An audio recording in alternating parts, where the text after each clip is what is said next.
대표님 저희 쪽 소리 잘 들리시죠?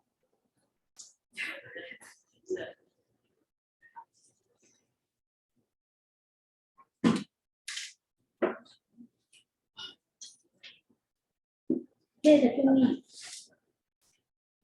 네, 저희 쪽 소리 잘 들리시나요? 네. 지금 저희 목소리 잘 들리시나요? 알겠습니다. 저희 30분부터 30분 교수님이 소개해 주시고 커피를 드셔도 될 것 같습니다.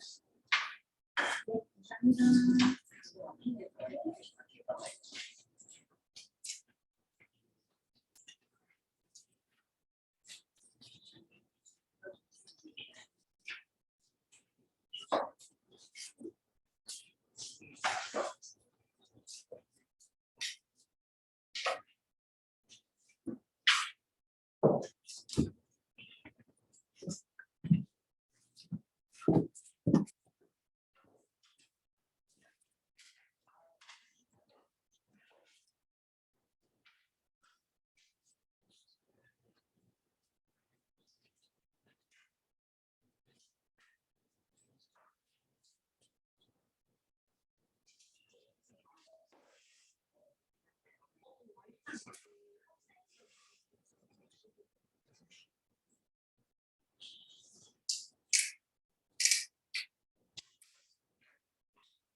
혹시 화면 잘 보이실까요? 아니면 이 불도 그냥 끌까요? 끄면 조금 어두운데 괜찮으실까요?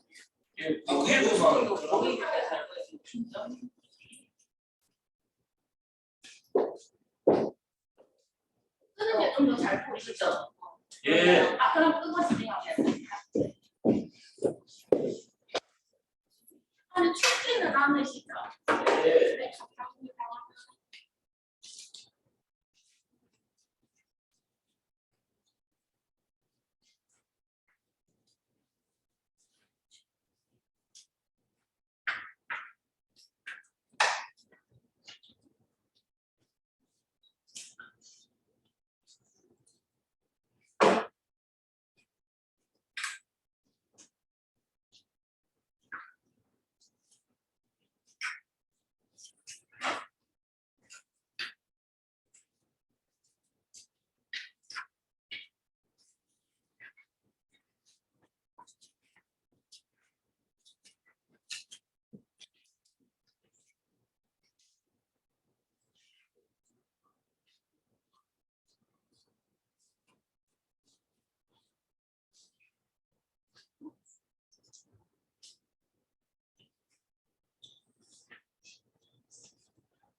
형님,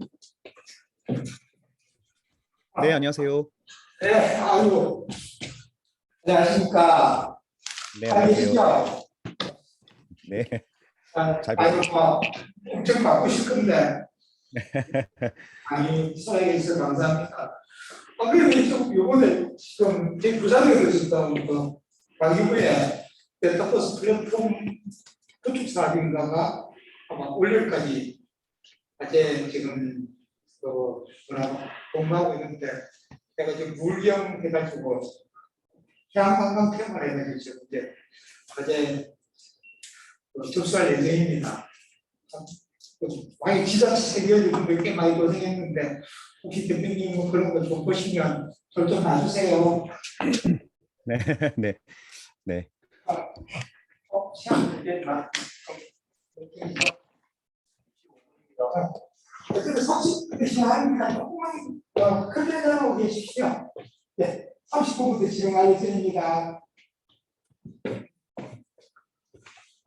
이제 조금 오늘은 메타버스 만드는 가상 경제 시대와 새로운 기회로 하는 주제로 우리 최영복 퓨처 디자이너 대표님 모시고 온라인 강의를 준비했습니다. 오늘 요즘 메타버스가 대세다 보니까 체력들도 너무 바쁘시고 시간 되시면 부산에 오시게 되는데 지금 아마 조금 전에 말씀드렸듯이 메타버스 관련된 정부 사업도 많이 나오고 있고 각 기업들에서도 굉장히 많이 가지고 있어요. 좀 연합이 돼서 제가 울산 수방본부에 그러니까 조금 미래에서 생각했는데 깜짝 놀랐어요. 울산에서도 소방본부에서 메타버스를 해야 되는데 그 정부 담당하시는 분이 그게 곤란해. 뭐 표현이 사이인가 이 정보를 뜯겨 넘어가지고 메타버스를 간다니까 없는 거 이런 데까지도 메타버스에 대해서 정부가 관심을 갖고 있구나는 예를 들어서 빨리 메타버스 문제를 좀 공부를 해야 되겠다 생각이 많이 들었습니다. 그래서 이제 지금 잘 모르지만 메타버스를 공부하고 있고 실은 조금 전에 말씀드렸듯이 부산, 울산, 경남을 겪어가지고 해양관광이라는 테마로 진행하고 있는데 제가 제안한 과제 테마는 성경입니다. 성경의 주제가 뭐냐면 서핑. 기본적으로 제가 잘 모르는 메타버스 공부했지만 메타버스의 가장 중요한 부분 중 하나가 현실과 가상 공간을 이렇게 잘 연결할 수 있는 거다. 가장 큰 핵심 테마라고 생각했는데 그다음 중에 하나가 서핑이라는 주제는 조금 고객 자체가 매니아들이 있고 또 가상과 현실이 서로 잘 접근할 수 있는 테마가 아닌가라는 생각을 제기했습니다. 올해에 부산시 장님들이 부산시 쪽에서도 괜찮은 주제를 가지고 6개월 이상 기획을 했습니다.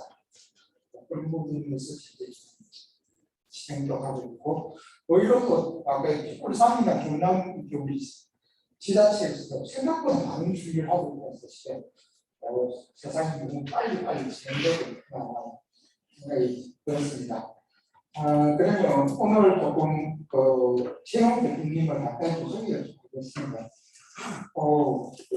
서든 캘리포니아 USC 유명한 땅이고 LA 우리가 로스앤젤레스에 있는 곳이죠. 그래서 전자과학 컴퓨터 네트워크를 공부하셨고 갑성년대에서 10년간 무슨 네트워크 센서 디스플레이 하시네요. 메타버스 관련된 거. 또 타임지의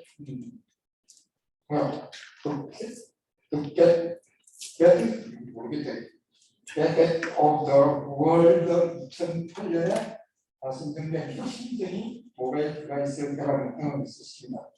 그래서 사물 인터넷 플랫폼 기업의 매직의 코에 등록 대표를 주셨고 혁신 기획사 라이프스퀘어의 이노베이션 카탈리스트로서 기업의 시장 충렬하고 다양한 혁신 프로그램을 기획 진행하고 있고 또 메타버스 시대를 그래서 엑사 플랫폼 스타트업 기업이 질병 테크놀로지를 사용하신 방법을 사용하셨어요. 이렇게 힘 생각을 하면 핵심을 하고 계시네요. 그다음에 이제 지금 아시아 20개 도시의 신가들과 함께 아시아가 신가 hun명 20개입니다. 파아시아 네트워크 공동체를 하시고 미래 생산 싱크탱크 퓨처 디자이너스의 퓨처 디자이너 대표로서 신기술을 통해서 만드는 미래상과 가치를 제시하고 미래 전략을 작업하고 계십니다. 신기술, 플랫폼기술, 기술, 하드웨어 승격의 비즈니스 모델 신진영에서 건물 인터넷, 모바일 디바이스, UX, 무선 통신 및 네트워크, 신기록 서비스 관련된 50여 개의 국내외 국도 출신하셨습니다. 그럼 또 책도 많이 쓰셨어요. 엑스로서 국컴퍼니 착한 행사가 수상을 받습니다. 그다음에 저스로서 본인의 출신을 실현하라 알텐서, 알리바바 텐센트 소프트뱅크의 투자 포트폴리오 후원 미래 전략, 그다음에 요즘 우리 최 대표님의 가장 요즘 인기가 있는 메타버스 만든 5명의 시대입니다. 그런 부분들이 있습니다. 조금 전에 우리 박스케 대표님하고 전심을 하는데 경제 중요한 게 시대가 조금 경제라든지 굉장히 중요한데 지도자의 역할이 있는데 많은 성취가 있습니다. 그런 생각을 하고 있습니다. 그런 차원에서 우리 최 대표님 같은 분이 기술의 방향성이라든지 이런 부분을 제시해주고 우리 솔직히 따라가는 사람이 있어서 그것에 제시된 방향성에 대해서 이렇게 잘 적용하고 어떻게 공유하는 게 굉장히 하나의 제 나름대로 비즈니스 성공에 소화되지 않을까라고 생각이 됩니다. 그런 차원에서 오늘 최 대표님께서 말씀해 주시는 부분들이 굉장히 저도 이 기업가들이 포럼이 굉장히 중요한 뭔가에 다음에 조금이라도 인사이트라든가 그런 부분을 하나 좀 끌어가는 게 제일 중요하다고 생각합니다. 그런 차원에서 오늘 핫한 오늘도 잘하시면 대박날 수도 있습니다. 잘 들어보시고 진행해 주셨습니다. 그럼 대표님 강의 좀 부탁드리겠습니다. 네, 반갑습니다. 네, 잘 들리시죠? 네, 네, 반갑습니다. 방금 너무 소개를 너무 많이 해주셔가지고 네, 따로 제 소개를 드릴 필요는 없을 것 같고 이제 시작하기 전에 좀 두 가지 양해 말씀을 좀 드리고 싶은 게 제가 좀 일정이 좀 여유가 있었으면 좀 직접 내려가서 직접 얼굴들 뵙고 한 분 한 분 좀 같이 이야기 나누고 강연도 했으면 좋았을 법한데 이게 너무 또 요즘 일정이 많고 바쁘다 보니 사실 좀 여의치가 못해서 이렇게 온라인으로 뵙는 점 첫 번째로 좀 양해 부탁을 드리고 싶고요. 두 번째는 제가 2주 전에 코로나 확진이 됐어요. 지금 다 낫긴 했는데 이게 기침이 정말 오래 가네요. 그래서 예전에는 안 그랬는데 요즘은 이제 말을 막 강연을 하다가 말을 하다 보면 막 목이 이제 막 간질간질하다 기침이 날 때가 있는데 참으려고 노력을 해도 안 될 때가 있었어요. 이제 제가 중간중간에 기침이 나면 잠깐 그 마이크를 포즈를 좀 해야 될 수도 있을 것 같고요. 물을 좀 마셔야 될 수도 있어서 중간중간 약간 부드럽지 못하더라도 좀 양해를 부탁을 드리겠습니다. 1시간 반 정도 지금 시간이 3시까지 잡혀 있는 걸로 제가 알고 있고요. 한 1시간 15분 정도, 길면 1시간 20분 이내로 메타버스라고 불리우는 여러 가지 트렌드에 대해서 여러분들께 좀 공유를 좀 드릴 거고요. 지금 이 강연을 듣고 계시는 분들이 아마 백그라운드나 하시는 일들이 다양한 걸로 제가 알고 있는데 어떤 하나의 특정 분야에 좀 포커스를 하기보다는 여러 가지 산업 분야라든가 라이프 스타일 그리고 그것들을 만들어내는 여러 가지 동인들 이런 좀 근본적인 이야기들을 좀 드릴 예정입니다. 그래서 편하게 이제 듣다가 질문이 생기시면 제가 그 한 분 한 분 보이지는 않으니까 제가 이제 끝나고 나서 한 10분 정도 좀 남길 테니까 그때 질문을 해주시면 좋을 것 같고 중간중간 이제 그 뭐 필요한 부분들이 있으면 좀 메모를 해두시면 좋을 것 같습니다. 자, 지금부터 이제 제가 메타버스가 만드는 가상 경제 그리고 그 새로운 기회의 관점에서 좀 말씀을 드려보도록 하겠습니다. 메타버스는 아마도 여러분들이 너무 오랫동안 들어오셨을 것 같아요. 뭐 작년 초부터 굉장히 핫했던 트렌드이기도 하고요. 아무래도 이 트렌드가 이렇게 1년 만에 어마어마하게 확산될 수 있었던 가장 큰 이유는 코로나라고 불리우는 뭐 저도 지금 확진이 됐고 여러분들도 지금 마스크를 쓰고 강의실에 앉아 계시고 삶의 굉장히 많은 부분을 이 코로나 때문에 영향을 받고 계실 텐데 이 코로나가 만든 가장 큰 사실은 영향은 뭐 많은 것들을 비대면화 시켰다라는 것이죠. 이렇게 비대면이라고 하는 걸로 무엇인가 우리 라이프 스타일이 바뀌고 산업의 많은 부분이 바뀔 수 있었던 것은 사실은 뭐 디지털 기술, 온라인, 연결 뭐 이런 것들의 덕분이면서 더욱이 메타버스라고 불리는 현상을 가장 좀 많이 소구시킬 수 있었던 동인이 아니었나라는 생각이 들고요. 그럼에도 불구하고 이 메타버스를 단순히 기술 트렌드다라고 보기는 좀 저는 어렵다고 보는데요. 그 이유가 지금 일어나고 있는 수많은 급진적이고 융합적인 뭐 사회 변화라든가 아니면 다양한 기술들의 융복합적인 변화들을 포괄하는 의미를 사실 메타버스 현상이 가지고 있기 때문에 그거보다는 조금 더 큰 현상으로 우리가 이해를 하면 좋을 것 같다는 생각이 듭니다. 메타버스라는 개념은 이미 여러분들이 여러 채널을 통해서 들으셨겠지만 30년 전 소설에 처음 등장했던 단어이고요.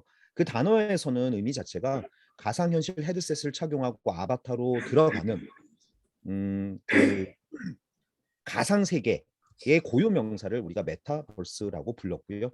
그 메타버스가 지금 30년이 지나면서 굉장히 다양한 기술들의 융복합 그리고 발전 덕분에 사실 지금은 그 의미 자체가 굉장히 광의로 확장이 되고 있습니다. 그래서 많은 분들이 이미 여러 뭐 다양한 정의를 들으셨다시피 뭐 가상현실, 증강현실, 디지털 트윈, 뭐 블록체인, 뭐 이런 다양한 기술들로 인해 만들어지는 다양한 메타버스의 구분들이나 영역들에 대한 이야기들도 들으셨을 거고요. 뭐 시나리오에 대한 얘기도 들으셨을 텐데요.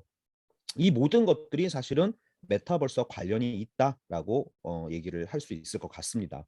그만큼 큰 개념으로 확장이 됐는데요.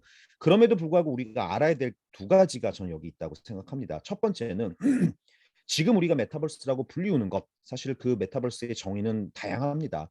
뭐 미래의 인터넷이다, 공간 인터넷이다, 아니면 뭐 다차원의 시공간이다, 아바타로 접속하는 가상 세계다 등등 다양한 정의로 우리가 메타버스를 얘기하고 있습니다만 사실은 그 모든 것들이 다 메타버스의 정의라고 볼 수 있겠죠. 왜냐하면 어느 하나의 합의된 정의가 존재하지 않기 때문에. 그래서 그 모든 것들을 합친 자체가 저는 메타버스다라고 이해를 하셔도 무방하다라고 생각이 듭니다만 그럼에도 불구하고 우리가 분명히 구분을 지어야 될 하나가 있는데요. 가상현실, 증강현실 내지는 디지털 트윈, 메타휴먼, 뭐 혼합현실 이런 단어들을 많이 들어보셨을 텐데 이 단어들은 사실은 그 자체가 메타버스는 아닙니다. 가상현실은 기술이고요. 증강현실도 기술이죠. 디지털 트윈도 그거 자체는 기술입니다. 라이프 로깅은 기술이라기보다는 그 기술로 만들어진 어떤 그 디지털 로깅 풋프린트를 우리가 라이프 로깅이라고 부르고 있죠. 이런 많은 것들을 사람들은 메타버스다라고 메타버스의 뭐 구분이다 이렇게 얘기하지만 사실 엄밀하게 말하면 메타버스 자체라기보다는 메타버스를 구현하거나 메타버스에 접속할 수 있는 기술에 해당합니다. 가상현실로 우리는 메타버스를 만들 수 있고요. 증강현실로도 메타버스를 만들 수 있습니다. 하지만 가상현실 자체가 메타버스는 아니고요. 증강현실 자체가 메타버스는 아닙니다. 제가 이렇게 말씀을 드리는 이유는 결국 그렇기 때문에 가상현실, 증강현실, 디지털 트윈을 메타버스에도 활용할 수 있지만 사실은 메타버스가 아닌 산업의 다양한 영역에도 활용이 가능하다라는 것이죠. 그래서 우리가 오늘 이 메타버스라는 것에 대한 현상을 이해하기 위해서는 기술과 메타버스 관련 기술과 메타버스는 구분이 될 수 있구나라고 생각을 해주셨으면 좋겠고요. 중요한 건 그럼에도 불구하고 지금 굉장히 많은 것들이 계속 끊임없이 다양한 기술들의 발전 덕분에 메타버스화 되고 있다는 것이죠. 메타버스화가 그럼 무엇이냐? 메타버스화, 메타버스 현상이 뭐냐? 그것에 대해서 이해할 필요가 있겠죠. 제가 이제 메타버스화라고 불리우는 그러니까 우리 일상의 많은 것들이 메타버스화 된다라고 표현을 했는데 그 메타버스화라는 의미를 좀 여러분들께 설명을 좀 드리고 싶은데요. 여러분들 너무 잘 아시는 마인크래프트라고 하는 게임이 있습니다. 지금 이 블록 형태의 아바타로 블록 형태의 뭐 아이템으로 블록 형태의 세상 안에서 뭐 블록으로 뭐든 다 만들 수 있는 그런 오픈월드 형태의 게임이고요. 그 메타버스의 대표적인 사례로 많이 화제가 되고 있죠. 이 마인크래프트를 여기서 플레이를 해보신 분이 얼마나 계신지 잘 모르겠으나 마인크래프트는 2009년에 개발이 된 게임입니다. 이 마인크래프트를 개발한 마코스라는 친구는 이제 스웨덴에 있는 약간 기익인데요. 너드죠, 너드. 덕후. 근데 이 친구가 이 마인크래프트 처음 만들 때, 야, 나는 앞으로 전 세계 사람들이 다 접속하는 메타버스를 만들 거야. 전 세계 사람들이 다 여기서 공유하고 무엇인가 새로운 것들을 만들어낼 수 있는 어마어마한 플랫폼을 만들 거야. 라는 생각을 가지고 이 마인크래프트를 만들었다라고 우리는 생각할 수 있지만 사실 그렇지는 않고요. 그냥 레고를 좋아하는 덕후였어요. 게임을 좋아하고 레고를 좋아하는 덕후. 디지털로 레고를 만들면 어떨까? 이런 사실 호기심을 갖고 있었는데 그 호기심을 직접 실행에 옮겨서 개발한 게임이 바로 마인크래프트입니다. 초기 버전을 개발하는데 뭐 2주밖에 시간이 안 걸렸다고 하고요. 그 이후에 끊임없이 업그레이드를 시키고 끊임없이 개발하고 확장해서 굉장히 많은 사람들이 마인크래프트를 사랑하게 되었고 지금까지 현재 오늘 기준까지 이 마인크래프트는 이미 2억 카피 이상이 판매가 되었고 지금 현재도 1억 2천만 명 이상이 게임을 즐기고 있다고 합니다. 덕분에 2014년에는 마이크로소프트가 이 마인크래프트를 인수를 해서 지금은 사실 마이크로소프트의 자회사이기도 한데요. 처음에는 오프라인에 있는 레고의 영감을 받아서 디지털 안에 만들어진 레고라고 불릴 수 있는 이 마인크래프트가 별로 그렇게 큰 영향력을 갖고 있지 않았는데요.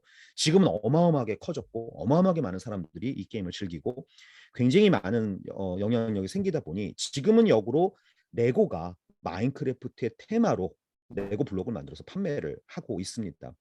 온라인과 오프라인이 서로 영향을 주고받는 모습을 볼 수 있는데요. 그럼 메타버스화가 그럼 뭐냐? 최근에 레고가 레고 히든사이드라고 하는 새로운 블록을 만들어 또 판매를 하기 시작을 했어요.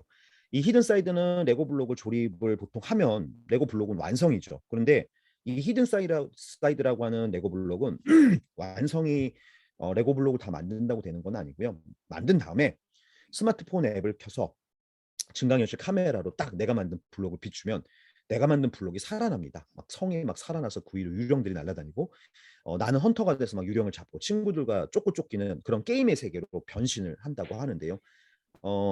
물리적으로 만들어진 레고가 그 안에서 멈추지 않고 새롭게 확장이 되고 변신이 되는 모습을 이 안에서 우리가 볼 수 있는데요. 여기서 제가 한번 질문을 드려볼게요. 지금 여러분들이 보고 있는 이 레고 히든사이드라는 이 블록에서 어디까지가 현실 세계이고 어디까지가 가상 세계일까요? 어디까지가 리얼월드이고 어디까지가 버추얼월드인지 그 경계가 명확하게 구분이 되시나요?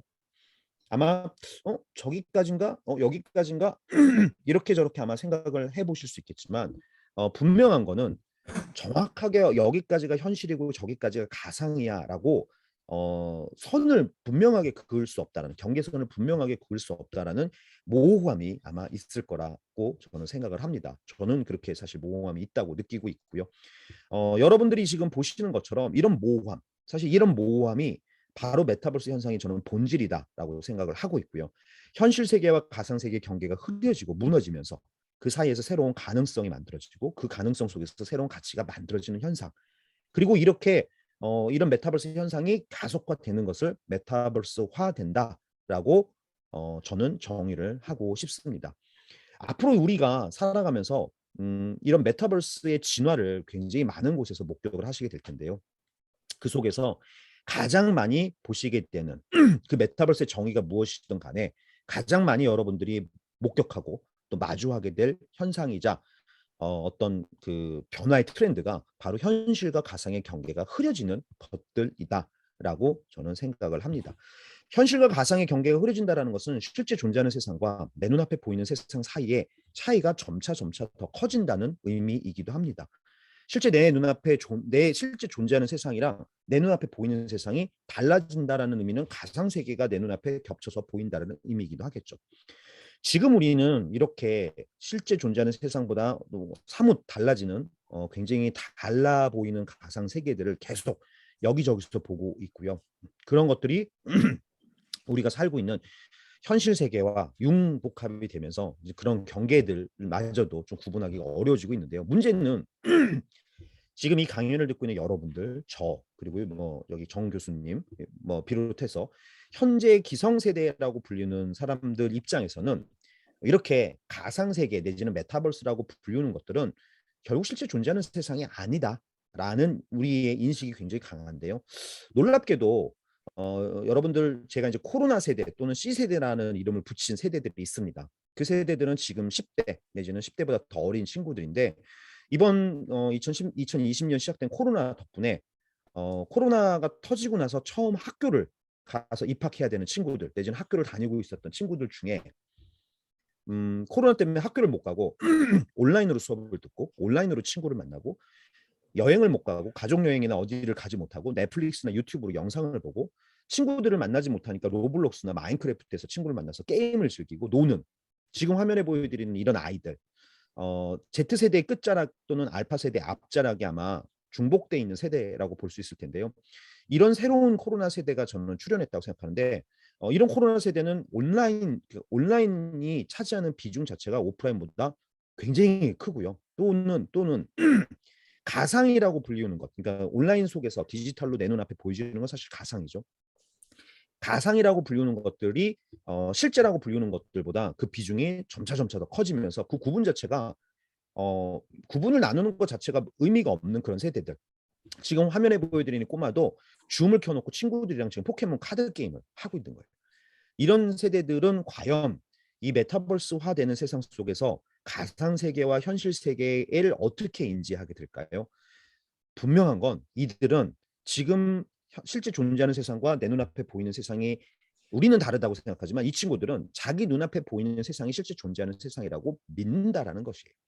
이런 친구들이 점점 이 세대들이 많아지고 점차 나이를 먹어가면서 경제의 주류가 되는 10년 후가 된다면 메타버스라고 불리는 거는 마치 지금 우리가 온라인 오프라인의 경계가 없고 모든 것들이 스마트폰으로 연결되어 동작되는 것이 너무 자연스러운 뭐 MZ 세대들처럼 가상과 현실이 너무 자연스러운 그래서 메타버스라고 불리우는 세상 자체에 현실 세계와 메타버스를 함께 공존하는 그런 세대가 아마 될 것이다라고 저는 믿고 있는데요.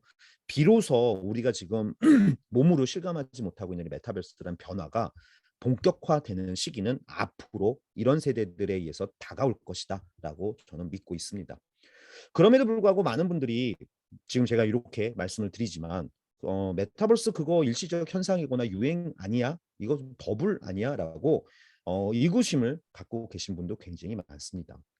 네, 그럴 수도 있는 것이 뭐 그동안 기술은 늘 하이프를 만들고 버블을 만들어 왔기 때문에 그렇게 인지할 수도 있는데요. 저는 이 메타버스가 일시적 현상으로 끝나지 않을 거다라고 믿고 있는 몇 가지 이유가 있어요. 물론 이 메타버스라는 단어에 대한 인기나 관심은 식을지언정 이것이 만들어내는 변화와 영향력은 저는 굉장히 오랫동안 지속이 될 거라고 생각하는데요. 그 첫 번째 이유가 전 세계 인구의 지금 60%가 이미 인터넷과 연결이 되어 있다는 것이고요. 그중 92.8%는 스마트폰을 중심으로 늘 인터넷과 모바일을 중심으로 연결이 되어 있다는 것. 전 세계 과반 이상이 인터넷과 늘 연결돼 있는 시대를 지금 우리가 살고 있다는 건데요. 메타버스의 첫 번째 조건이 인터넷과 연결되어 만들어진 세상이다라는 것입니다. 결국 이 이유 때문에 인터넷과 늘 연결돼 있는 사람이 지금 전 세계 인구의 과반이 넘었다는 얘기는 언제든 이들에게 환경이 주어지고 기회가 주어진다면 메타버스 시티즌이 될 수 있는 그런 잠재적인 그런 조건이 지금 만들어져 있다라는 것이고요. 폭발을 언제든 할 수 있다라는 것이죠.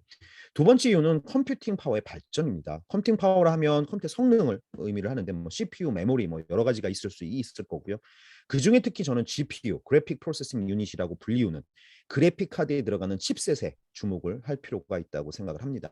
이 GPU는 그래픽 카드에 적용이 되어서 화면에 보여지는 것들을 정교하고 부드럽고 빠르고 고해상도로 표현해 줄 수 있는 디스플레이 해주는 그런 역할을 하는 칩셋인데요. 주로 이제 고해상도의 게임을 한다거나 내지는 뭐 4K, 8K 뭐 고해상도의 뭐 영상을 본다거나 디자이너나 영상 관리 업무를 하시는 분들이 렌더링을 돌리거나 할 때 주로 이제 이런 고사양의 GPU가 필요했는데요. 2010년 이후에 이 GPU가 그래픽 카드의 용도 이외에 활용이 되기 시작합니다. 그 첫 번째가 바로 비트코인이라고 불리우는 열풍으로 시작된 크립토커런시, 암호화폐인데요. 암호화폐, 뭐 크립토커런시 이런 단어를 들으셨을 때 함께 들었던 단어가 아마 채굴 또는 마이닝이라는 단어일 거예요.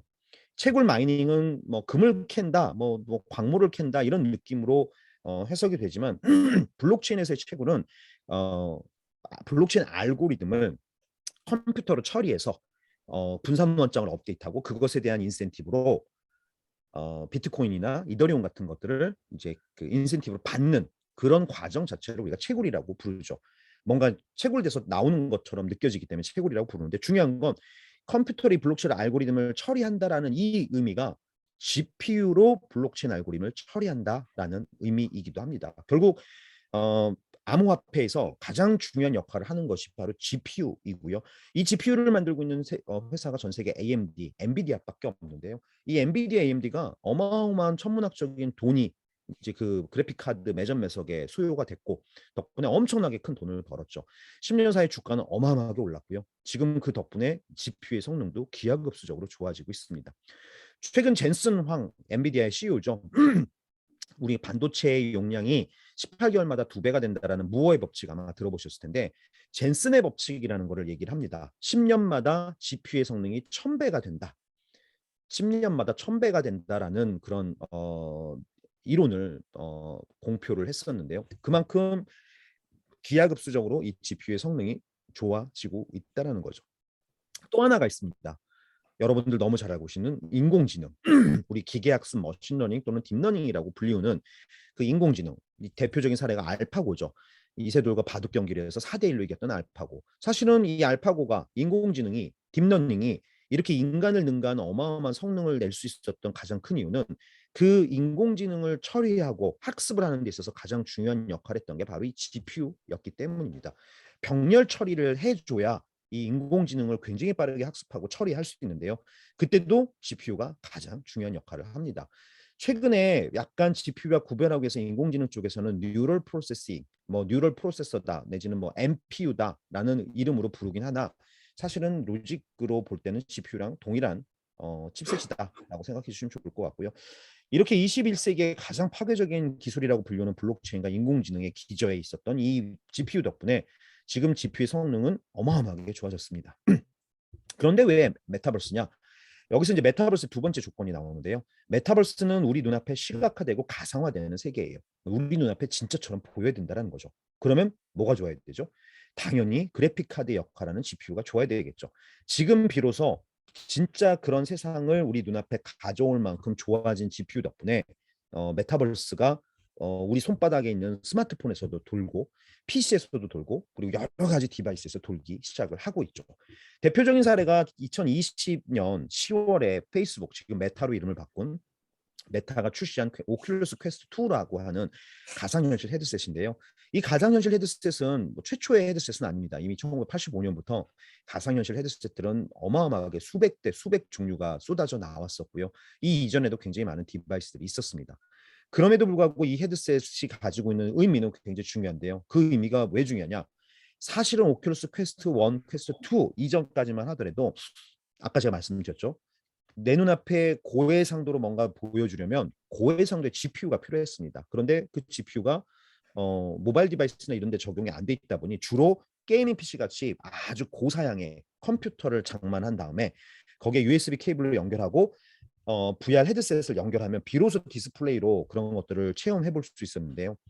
2019년 이후 뭐 2018년에 뭐 오큘러스 고도 출시가 됐지만 어쨌건 2018, 2019에 페이스북에 의해서 출시된 오큘러스 시리즈는 최초로 더 이상 외장 컴퓨터가 필요 없게 개발이 되었는데 그 이유가 뭐냐면 저 헤드셋 안에 컴퓨터가 내장이 돼버렸습니다. 마치 스마트폰 안에 들어간 컴퓨터가 들어가듯이 저 안에도 컴퓨터가 들어가서 별도로 케이블을 연결하지 않아도 저 웨어러블 컴퓨터만 눈앞에 뒤집어 쓰면 우리는 가상현실 세계로 들어갈 수 있는 그런 조건이 만들어졌는데요. 놀랍게도 사용성과 성능도 굉장히 좋아졌고요. 그렇게 좋아졌음에도 불구하고 만약에 외장 컴퓨터와 헤드셋을 구매를 했던 3, 4년 전만 해도 대략 그걸 체험하기 위해서는 우리한테 비용이 한 500만 원, 600만 원씩 들어갔었는데 이 오큘러스 퀘스트 같은 경우는 판가가 2019년에는 399불, 2020년에는 299불에 판매가 되기 시작합니다. 뭐 한국에서도 정발로 판매하고 있는데요. 한 42만 원 정도면 여러분들이 구매를 하실 수 있다라는 것이죠. 컴퓨터가 42만 원이다. 사실 굉장히 저렴한 가격인데요. 덕분에 이 오큘러스 퀘스트 2는 2020년 10월에 출시가 되었는데요. 2021년 작년 11월, 그러니까 1년하고도 조금 넘자마자 무려 1,000만 대가 넘게 팔리는 기염을 토하게 되었고요. 이 1,000만 대라는 숫자는 사실 굉장히 중요한 매직 넘버입니다. 왜냐하면 지금 우리가 모두가 쓰고 있는 스마트폰 2007년 애플 아이폰으로부터 비롯이 됐는데요. 애플 아이폰이 이렇게 본격적으로 확산되면서 대중화가 될 수 있었던 거는 애플 아이폰이 1,000만 대 이상 팔리면서 그 위에서 수많은 앱들이 개발되고 수많은 서비스들이 돌기 시작하면서 배민이 나오고 인스타그램이 나오고 쿠팡이 나오고 토스가 나오고 수많은 서비스들이 사실 그 위에 올라가게 되면서 이런 생태계가 만들어졌는데 그 시작점이 바로 1,000만 대였습니다.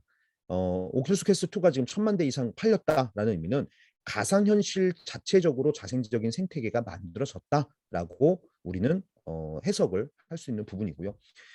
더욱이 놀라운 것은 이미 우리 손에 스마트폰이라든가 태블릿 PC, 아이패드 같은 엄청난 컴퓨팅 파워를 가진 디바이스를 우리가 이미 가지고 있다는 거예요.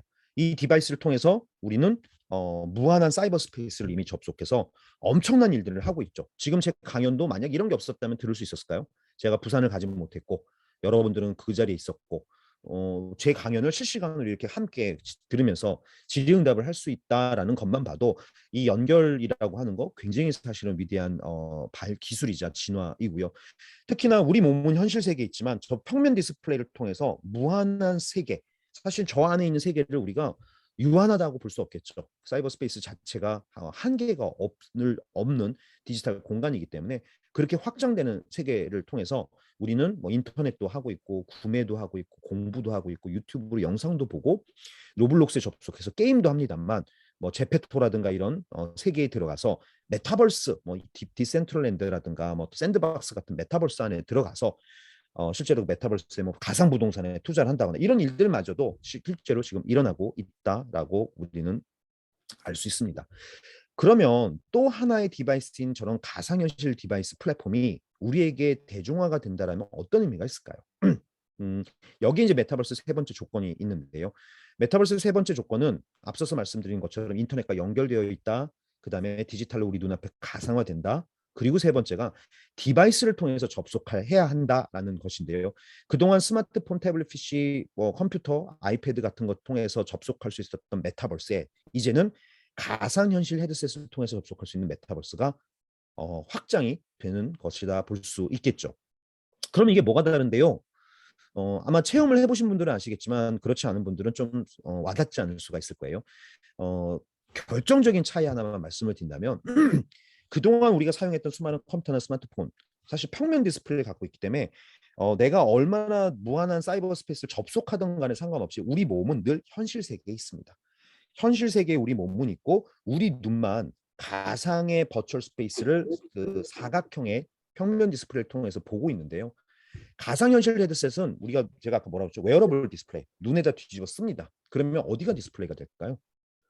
디스플레이가 우리 눈앞에만 있을까요? 사실은 물리적으로는 그럼에도 불구하고 저걸 뒤집어 쓰는 순간 나를 둘러싼 모든 공간이 디스플레이가 돼버립니다.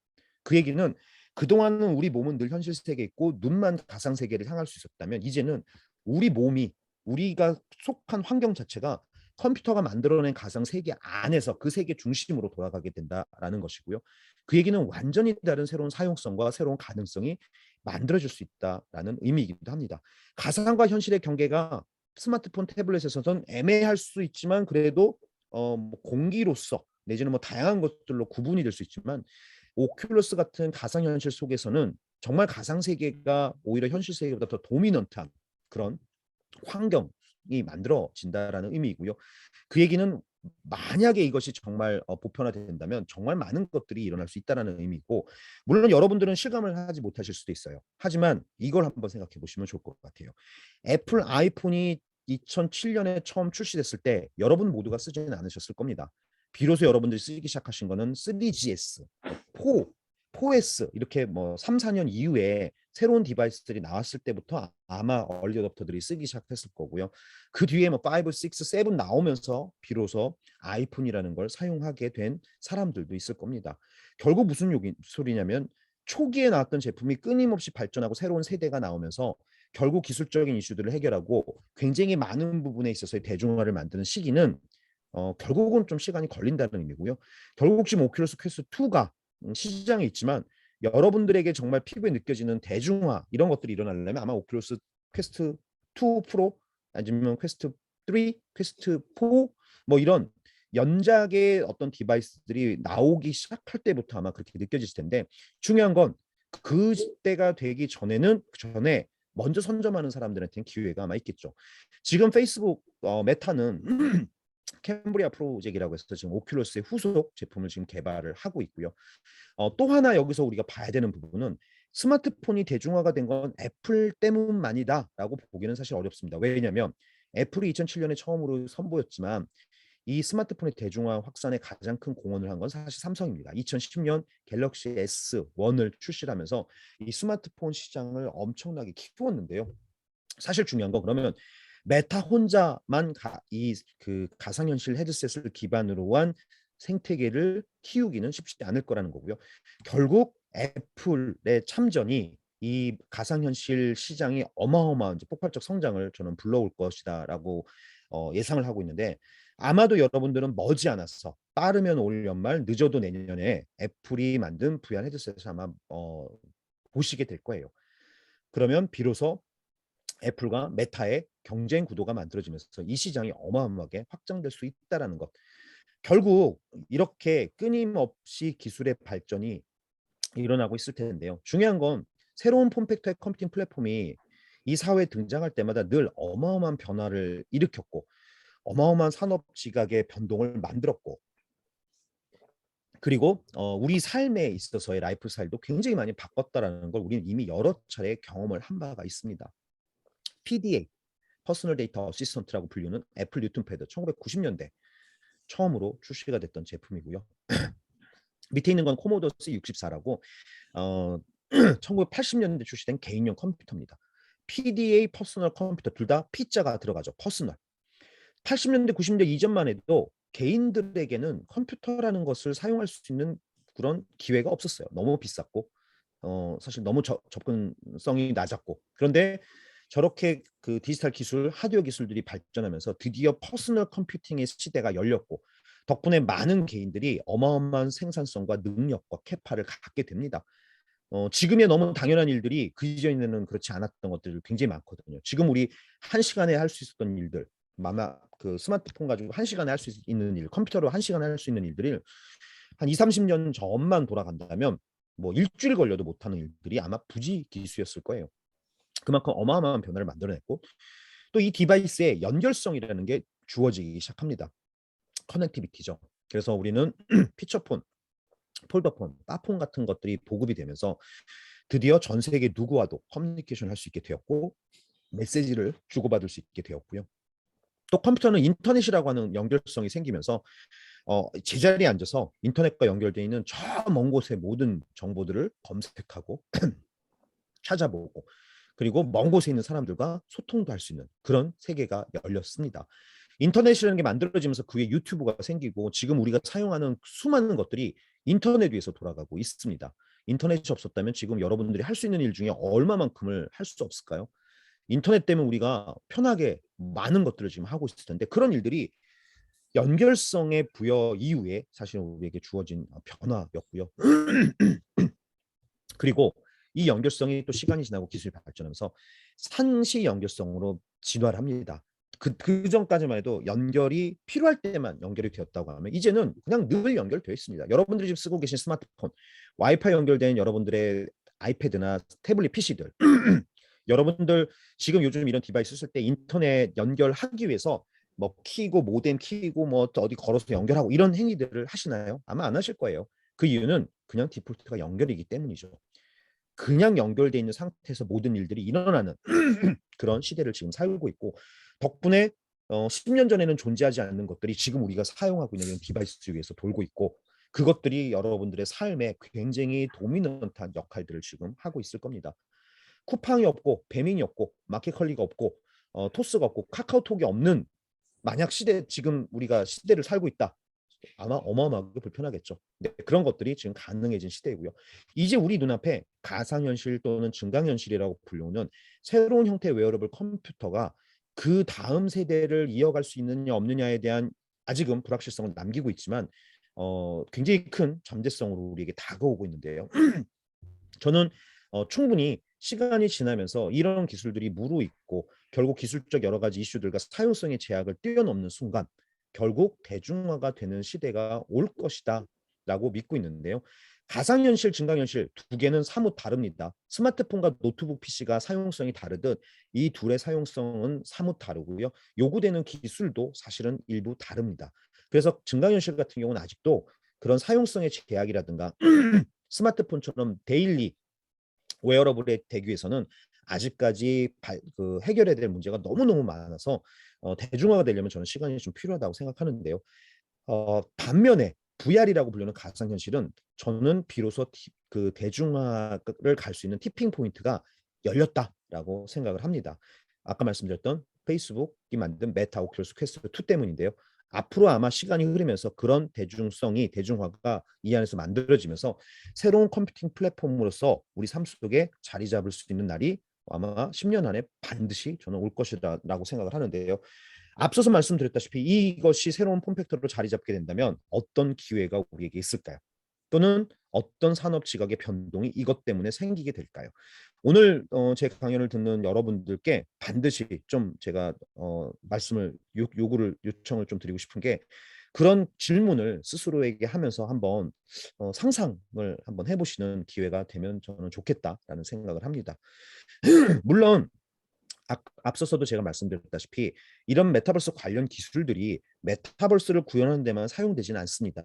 수많은 분야의 다양한 문제를 풀고 다양한 고객 가치를 만드는 데도 활용이 될 수 있기 때문에 가상현실, 증강현실, 디지털 트윈 같은 기술들을 굳이 반드시 메타버스를 위해서뿐만이 아니라 현재 여러분들이 고민하시고 있는 여러 현업에서의 문제들을 풀 수 있는 수단으로서 고민을 해보신다면 굉장히 큰 가능성들이 그 안에서 발견이 될 거고요. 결국은 그것이 진화하면 이제 메타버스라고 부르는 것과 만나는 순간이 오겠죠. 물론 산업의 분야마다 그 속도라든가 방향성이라든가 이런 것들은 좀 다를 수 있겠습니다만 그럼에도 불구하고 분명한 것은 그 진화의 방향을 계속 끊임없이 굉장히 빠르게 가게 될 것이다라는 생각이 듭니다. 메타버스화 된다라는 건 우리에게 어떤 의미가 있을까요? 그렇다면 지금 제가 이제 이런 기저의 동인과 이렇게밖에 될 수 없다라는 기술적 트렌드에 대한 말씀을 드렸는데 과연 이건 메타버스화가 되면 뭐가 좋고 어떤 기회가 올 것인가? 이미 우리 눈앞에 사례들은 나와 있습니다. 대표적인 사례가 지금 눈앞에 보여드리는 포트나잇이라는 게임인데요. 이 포트나잇이라는 게임은 그 배틀로얄 장르로 저 게임 안에 들어서 막 전투를 해서 사람 한 명 살아날 때까지 싸우는 게임인데요. 미국의 유명한 래퍼 트래비스 스캇이 코로나가 생긴 2020년에 앨범을 출시를 합니다. 그런데 지금 화면에 나오는 저 아바타죠. 앨범이 출시가 됐음에도 불구하고 코로나 때문에 공연을 못한 거예요. 그래서 이 포트나잇이라고 하는 게임 안에서 아바타로 지금 이렇게 등장을 해서 공연을 합니다. 근데 놀랍게도 이 뭐 게임이죠. 게임. 배틀로얄 장르의 게임. 이 게임에 무려 5번의 공연을 했는데 그중에 한 차례 가장 많은 동시 접속자가 접속했을 때 무려 1230만 명이 접속해서 이 포트나잇 안에서 저 트래비스 스캇의 공연을 즐겼다. 저 트래비스 스캇의 공연을 봤다라고 합니다. 1230만이라는 숫자는 경기도 인구의 절반, 서울 인구 950만보다도 훨씬 더 많은 사람인데요. 현실 세계에서 1230만 명이 한 자리에 모일 수 있나요? 불가능할 겁니다. 현실 세계에서는 100만, 200만 모이기도 사실 쉽지 않죠. 그런데 인터넷과 연결된 가상 세계, 특히나 이런 메타버스에는 저렇게 1230만 명이 한 자리에 모일 수도 있고요. 놀라운 건 저 안에는 지금 물리적 법칙도 통용되지 않는다라는 거죠. 어마어마한 크기로 아바타가 나올 수도 있고 엄청 작을 수도 있고 동시다발적으로 저렇게 다양한 물리적 법칙을 벗어나는 행위들도 사실 함께 할 수 있는데요. 이 포트나잇 트래비스 스캇의 공연만 봐도 이 가상 세계로 연결된 인터넷 세계가 가지고 있는 그 잠재성과 가능성은 사실 어마어마하게 크다라는 것을 우리는 알 수 있습니다. 코로나 때문에 이런 여러 가지 것들이 트리거가 사실 되었고요. 대표적인 또 하나의 사례는 바로 일하는 방식의 혁신이겠죠. 여러분들도 지금 온라인을 통해서 지금 비록 이제 그래도 다행스럽게도 이제 현장에 모여서 온라인으로 제 강의를 듣고 있지만 예전에는 그냥 각각 집에서 강연을 듣는 적도 있었고 수업을 듣고 업무를 보고 뭐 컨퍼런스 콜을 아마 지금도 많이 하고 계실 텐데 이렇게 비대면화 되면서 이제 줌이라든가 웹엑스를 통해서 이렇게 대면을 해야 되는 상황들이 만들어지다 보니 사실은 이제 일할 때 같이 아이디에이션하고 포스트잇 붙여가면서 화이트보드 그림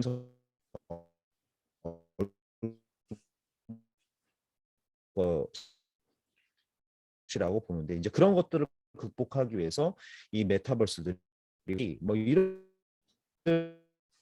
함께하고 그 공간 속에서 그런 어떤 분위기를 느끼고 그 함께함 속에서 공연을 보고 함께 상호작용하는 것들이 굉장히 중요한 요소일 텐데요. 그동안 그런 것들이 굉장히 어려운 제약들을 좀 가지고 있었죠. 그래서 이 메타버스라는 기술들을 활용해서 이런 것들을 지금 해결하려고 하는 시도들이 굉장히 많아지고 있고요. 또 한 측면에서는 특히 아까 GPU를 만들고 있는 엔비디아라고 하는 회사는 이 메타버스에서 옴니버스라는 플랫폼을 선보이고 있는데요. 지금 화면에 보여드리는 공장은 BMW의 공장입니다. 진짜 공장 같지만 사실은 컴퓨터 안에 구현되어 있는 가상 공장이고요. 디지털 트윈으로 현실 세계에 있는 것 내지는 현실 세계 만들기 전에 현실 세계와 똑같은 것을 1대1로 컴퓨터 안에 만듭니다. 그리고 현실 세계 안에 만들 것들을 만들기 전에 미리 컴퓨터 안에서 시뮬레이션을 다 하는 거죠. 이것이 어떤 의미가 있느냐? 디지털 트윈이라는 게 존재하기 전까지만 해도 우리가 새로운 자동차를 생산해야 된다. 그럼 BMW는 공장 라인을 먼저 깔아야 됩니다. 막 설치하고 작업대 다 설치하고 부품 놓고 막 한 다음에 이제 파일럿 시양산을 하기 시작을 하죠. 작업자들이 이제 막 해서 양산하면 예를 들어서 1시간에 뭐 20대 자동차를 생산할 수 있다. 그러면 이 20대를 30대로 만들기 위해서 순서도 바꿔보고 작업대 높이도 바꿔보고 작업대 순서도 바꿔보고 다양한 시도를 하면서 조금씩 개선을 해서 결국은 1시간에 30대 이상을 양산할 수 있는 환경을 만들면 그때부터 램프업이 돼서 본격적으로 양산에 들어갑니다. 보통은 이제 이렇게 공장을 셋업하는데요. 그러다 보니 시간과 에너지와 뭐 비용이 발생을 할 수밖에 없었겠죠. 그런데 이런 엔비디아의 옴니버스 같은 정말 정교하고 리얼하면서도 현실 세계와 굉장히 유사하게 시뮬레이션 할 수 있는 이런 환경이 만들어지면서 컴퓨터에서 일단 미리 먼저 다 시뮬레이션을 합니다. 최저값을 찾죠. 지금 컴퓨터에서 시뮬레이션 하고 있는 모습이에요. 작업자마저도 인간과 똑같은 그 제스처와 동선으로 실제 작업을 하는 그 택타임을 전부 다 반영을 해서 이렇게 시뮬레이션을 돌리면 1시간에 30대를 만들 수 있는 최적의 값을 컴퓨터가 찾아낼 수가 있어요. 그럼 찾아내면 그 결과값을 실제 라인에다가 적용을 하는 것이죠. 그럼 시간과 비용과 에너지가 훨씬 더 절감이 될 거고요. 더 나아가서는 현실 세계의 센서와 IoT 같은 것들이 연결이 되어 있어서 또 실제 값들을 끊임없이 리얼타임으로 캡처링을 합니다. 작업자가 부품을 하나 조립하는데 컴퓨터 그 시뮬레이터 안에는 15초라고 잡혀 있었는데 실제 해봤더니 18초가 걸렸다. 그러면 그 18초가 센서에서 캡처링 된 다음에 이제 다시 컴퓨터 시뮬레이터에 반영이 되면 결국은 끊임없이 현실 세계와 가상 세계의 모델이 1대1로 계속 상호작용하면서 현실 세계와 가상 세계가 점점 닮아지고 궁극적으로 어떻게 될까요? 거의 똑같아지겠죠. 결국 현실과 가상이 똑같아지는 환경을 만드는 것이 바로 이 디지털 트윈이 갖고 있는 장점인데요. 이 메타버스를 만드는 기술로 이 디지털 트윈을 만들 수 있고요. 디지털 트윈 안에 구현되어 있는 세계가 앞으로 메타버스로 발전할 수도 있을 겁니다. 대표적인 사례가 싱가폴, 버추얼 싱가폴인데요. 싱가폴 같은 경우는 국가가 굉장히 작습니다. 그러다 보니 싱가폴 도시 전체를 아예 1대1로 디지털 트윈으로 지금 만들어 놨어요. 그래서 예를 들자면 도시에서 새롭게 빌딩을 지을 때 바람이라든가 뭐 조명이라든가 랜드스케이프 같은 것들을 컴퓨터로 시뮬레이션을 미리 다 하고요.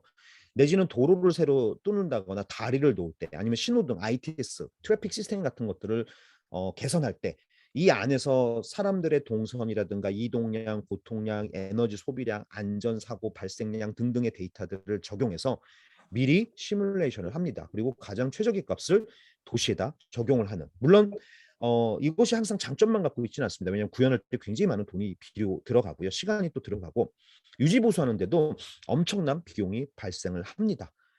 아직까지는 그래서 장점과 단점이 극명하게 아직 둘 다 큰 상황이긴 한데요.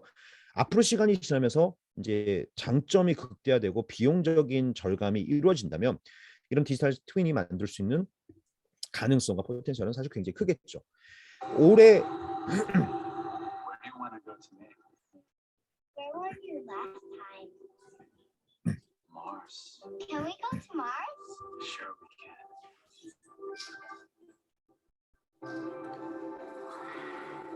Which one is Mars? Right there, your favorite color.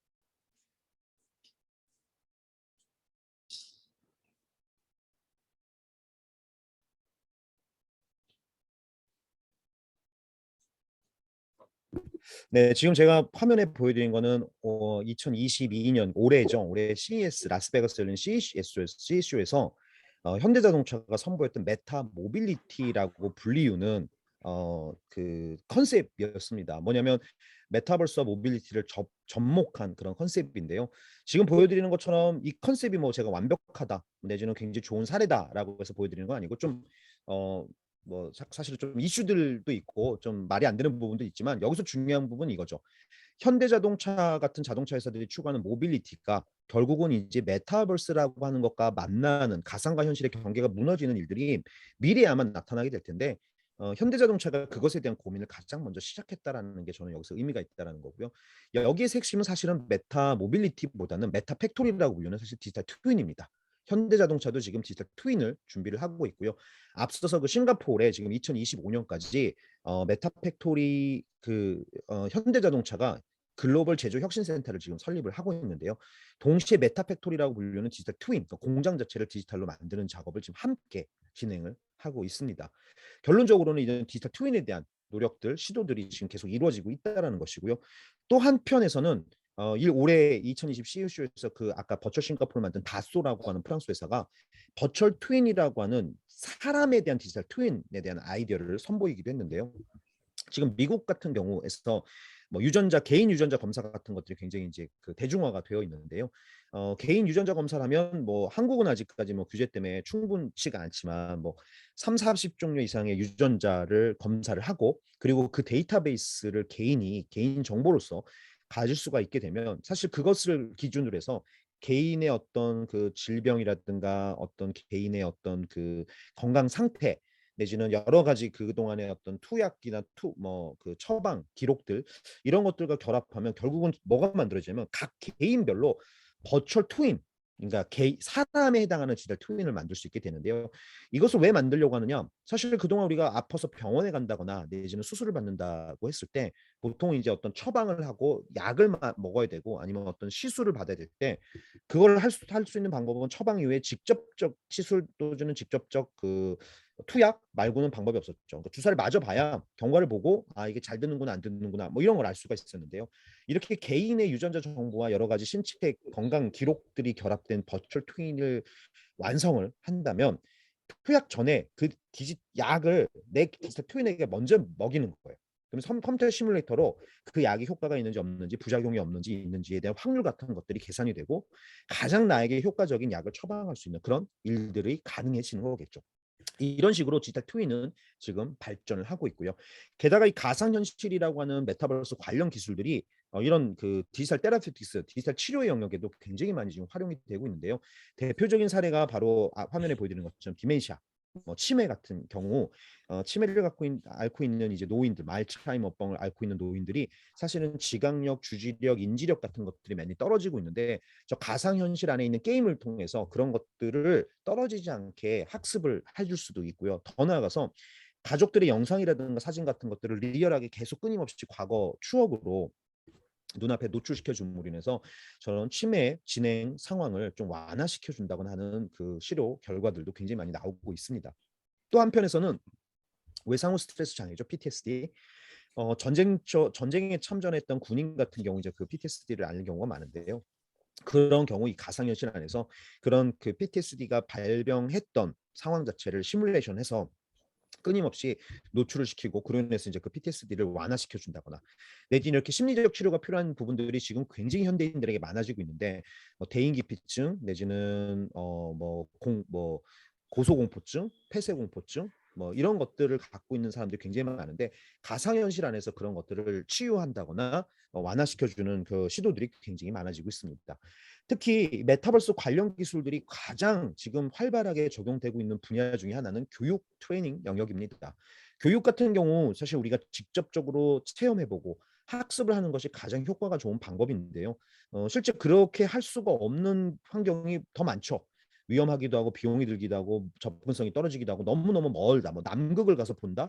아마존을 탐험한다. 이런 것들은 실제로 체험하기가 굉장히 어렵기 때문에 책을 통해서 또는 요즘 영상을 통해서 우리가 학습을 하고 있는데요.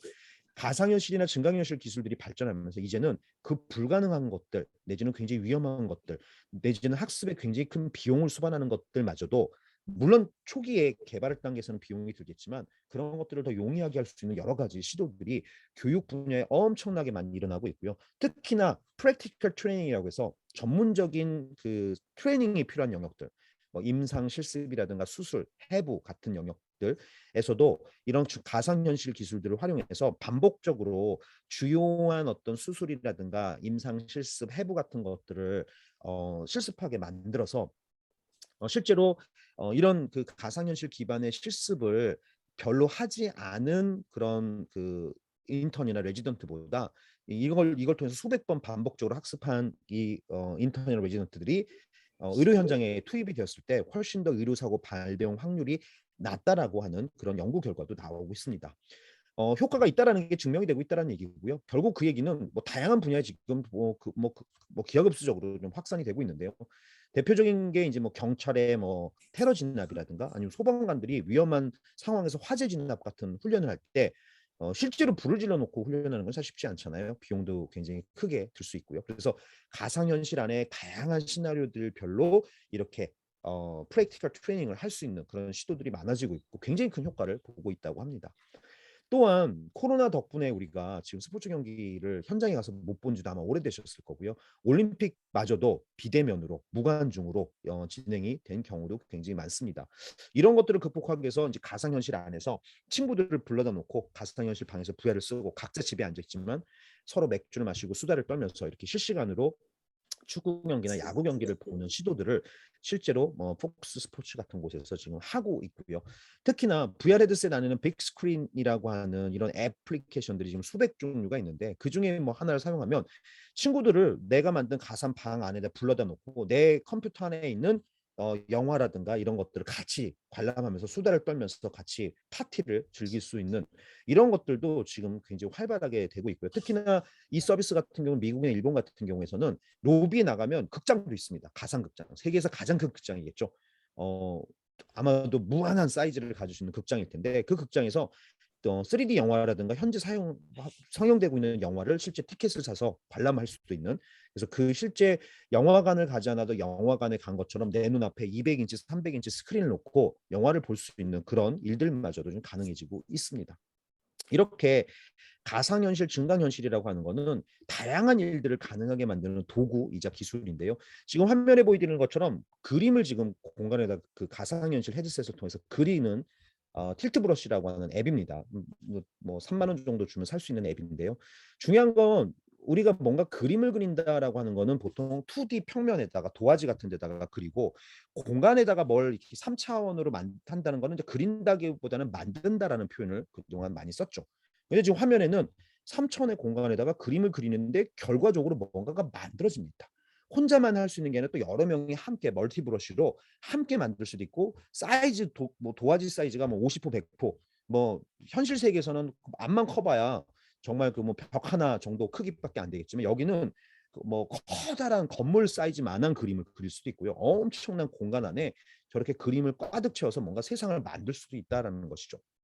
여기서 우리가 느낄 수 있는 거는 메타버스라고 불리는 증강현실 가상현실 속에서는 물리적 법칙도 통용되지 않고요. 물론 통용되게 만들 수도 있습니다. 그럼에도 불구하고 우리 상상을 실현할 수 있는 정말 놀라운 도구가 될 수 있다는 거죠. 그동안 우리 머릿속에 있는 상상을 바깥쪽에 끄집어내기 위해서는 뭔가 도구가 필요했는데 그동안 우리가 가졌던 도구, 물론 엄청나게 발전했지만 우리 상상을 그대로 끄집어내기에는 여러 가지 제약들이 있었습니다. 하지만 메타버스라고 불리는 증강현실, 가상현실 같은 것들 도구를 활용한다면 여러분들이 꿈꾸고 있는 상상들을 굉장히 쉽게 현실 세계로 끄집어낼 수가 있다라는 의미이기도 합니다. 그런 상상을 만드는 대표적 사례를 하나 제가 소개를 드린다면 아우디 사내 스타트업인 홀로라이드가 있습니다. 아우디 사내에서 2018년에 창업한 스타트업이고 지금은 이제 스핀오프해서 외부로 나와 있는 스타트업인데요. 이 스타트업의 꿈은 달리는 모든 자동차를 테마파크로 만드는 겁니다. 도대체 어떻게 만드는데? 네, 가상현실 헤드셋을 자동차를 타면서 활용을 하는 거죠. 자동차를 타고 있는 동안에 뒷자리에 앉아 있는 사람, 옆자리에 앉아 있는 사람이 뭐 그동안은 차를 타고 그냥 이동한다고 하면 저기서 이제 가상현실 헤드셋을 착용을 하는 거죠. 야, 그냥 착용해도 뭐 어지럽고 멀미가 나는데 흔들리는 차 안에서 쓰면 정말 안 힘들 것 같은데 맞습니다. 그래서 이 회사가 그거를 극복하려고 지금 하는 건데요. 일단 GIS 데이터를 기반으로 현실 세계에 있는 지도 데이터 위에다 컨텐츠를 올립니다. 그리고 가상현실 헤드셋에도 센서들이 있어서 진동, 좌우 움직임, 속도, 가감속 같은 것들을 다 디텍션해서 리얼하게 그것들을 컨텐츠에 반영합니다. 현실 세계 자동차가 달리다가 신호등에 걸려 섰습니다. 하지만 가상현실 착용하고 있는 저 사람한테는 거기를 건너가는 게임이 되는 거죠. 그래서 뭐 몬스터를 잡을 수도 있고 게임의 요소가 되고 저 자동차가 달리다가 우회전을 하면 게임의 세계에서도 우회전을 합니다. 여러분들이 혹시나 VR 테마파크 같은 데 가보셨거나 아니면 뭐 롤러코스터 같은 거를 VR로 체험해 보신 분은 아시겠지만 몸이 움직이고 시각 정보와 청각 정보가 주어지면 사람은 95% 진짜처럼 느낀다라는 것이죠. 그래서 마치 자동차에 타고 있지만 저걸 착용하고 있는 순간만큼은 저 세계가 주라기 공원이 될 수도 있고 디즈니의 세상에서 가장 큰 테마파크가 될 수도 있습니다. 이 상상을 지금 홀로라이드라고 하는 저 회사가 실현을 하고 있고요. 놀랍게도 지금 디즈니와 협업을 하고 있습니다. 결국 디즈니도 이 아이디어를 바잉을 한 거죠. 나중에 디즈니 월드가 뭐 전 세계에 뭐 지금 10여 개가 있지만 나중에 진짜 이 기술이 대중화가 된다고 하면 디즈니는 전 세계 어디에서나 개인들이 테마파크를 접속하고 가질 수 있는 시대를 열 수도 있을 것이다라고 믿고 있는 것이겠죠. 이런 상상을 실현할 수 있는 것들이 또 이 메타버스 기술들이 갖고 있는 것들이고요. 더욱이 이렇게 상상만 실현하는 것이 아니라 우리 생산성, 업무에 있어서의 생산성을 엄청나게 또 극대화할 수 있는데요. 그걸 가장 열심히 하고 있는 회사가 그 중에 하나가 마이크로소프트입니다. 마이크로소프트는 이제 메쉬라고 하는 그 메타버스 플랫폼을 지금 그 애저라고 하는 클라우드 위에다 올려놓고 만들고 있는데요. 마이크로소프트 같은 경우는 홀로렌즈라고 해서 혼합 현실 헤드셋 지금 착용하고 있는 저 헤드셋입니다. 저 헤드셋을 착용하고 현실 세계에 나는 있지만 가상의 것들 현실 세계에다 막 끌어다가 지금 같이 협업을 하고 가상 세계에서 접속한 유저들과 함께 회의를 하고 저렇게 한 공간 안에서 함께 일을 하는 저런 모습들을 보여주는데요. 지금 보시면 아시겠지만 마이크로소프트가 꿈꾸는 메타버스는 현실 세계를 기반으로 가상의 것들을 현실로 끌어오는 그런 메타버스다라고 이해를 해주시면 좋을 것 같고 반면에 페이스북 같은 경우는 메타죠. 지금 오큘러스 퀘스트를 착용하면 저렇게 페이스북 아바타로 같은 공간 안에 들어서 회의를 할 수 있습니다. 오큘러스 호라이즌 워크룸스라고 무료로 제공이 되는 애플리케이션인데요. 여러분들이 저걸 착용하시면 저렇게 저 안에 들어가서 마치 한 공간에 같이 있는 것처럼 막 제스처도 하고 말도 하고 회의도 할 수 있고요. 현실 세계 키보드나 맥북을 인식시키면 가상 세계 그 키보드와 맥북이 생깁니다. 그럼 가상 세계에서 타이핑하면 현실 세계에도 타이핑이 되고 현실 세계에서 타이핑하는 타이핑감이 그대로 적용이 되는 거고요. 또 현실 세계 가상의 화이트보드를 만들면 가상 세계는 진짜 화이트보드가 만들어져서 저렇게 저 안에서 함께 같은 공간에서 상호작용을 할 수 있는 그런 애플리케이션인데요. 사교 한번 꼭 체험을 해보시기를 제가 말씀을 좀 드리고 싶고요. 놀라운 건 이거죠. 페이스북 같은 경우는 메타 같은 경우는 마이크로소프트 같은 경우는 현실을 기반으로 가상의 것들 현실로 끌고 오는 현실로 확장시키는 그런 메타버스의 꿈을 꾸고 있다고 하면 메타는 가상을 기반으로 해서 가상을 현실과 접목시키는, 그러니까 가상과 현실의 경계를 끊임없이 무너뜨리는 그런 메타버스를 지향을 하고 있다라는 거예요. 두 개가 약간 차이는 있습니다만 제가 앞서서 여러분들께 뭐라고 말씀드렸죠? 메타버스 현상, 메타버스 화의 가장 중요한 본질이자 공통점은 현실과 가상의 경계가 무너지고 흐려지는 것이다라는 말씀을 드렸는데, 지금 마이크로소프트와 메타의 이 사례에서 어디가 현실이고 어디가 가상인지 여러분들 구분이 되시나요? 아마 명확하게 되지 않으실 거예요. 그만큼 이런 메타버스화 되는 것들로 인해서 많은 일들이 일어나고 있다라는 모습을 우리는 볼 수 있을 거고요. 더욱이 이 메타버스라고 불리는 것이 단순히 이렇게 현실과 가상의 경계만 없어진다, 그게 무슨 가치가 있겠습니까? 중요한 가치는 사실은 이 속에서 엄청난 가능성과 기회, 게다가 경제적 가치마저도 만들어지고 있다는 건데요. 이런 메타버스 위에서 돌아가는 경제를 우리가 가상 경제, 버추얼 이코노미라고 부르고 있는데요. 대표적인 사례가 로블록스입니다. 로블록스는 아까 앞서서 설명을 드린 마인크래프트와 함께 초등학생들이 제일 좋아하는 오픈월드 형태의 메타버스 게임 중에 하나이고요. 지금도 데일리 액티브 유저가 4,300만 명 정도 됩니다. 매일매일 4천만 명 이상이 이 게임을 들어와서 하고요. 특히나 미국에 있는 10대들 같은 경우는 이 게임에 들어오면 2시간 반씩 체류한다고 합니다. 유튜브도 1시간 이상 보지 않는 아이들이 2시간 반씩 게임을 한다. 정말 재미있기 때문이겠죠. 뭐 친구들이 이 안에서 함께 놀고 있고. 근데 중요한 건 그것만 가지고 이렇게 오랜 시간을 체류한다라고 볼 수 있을까요? 사실 그걸 만든 이유가 이 버추얼 이코노미 때문인데요. 이 로블록스 같은 경우는 안에서 로벅스라는 화폐가 통용이 됩니다. 아이템을 구매할 때 로벅스 구매해서 그 지불을 해야 아이템을 구매할 수 있고요. 게임을 할 때 템빨, 아이템을 갖춰야 게임을 제대로 할 수가 있는데, 그걸 하려면 돈을 써야 됩니다.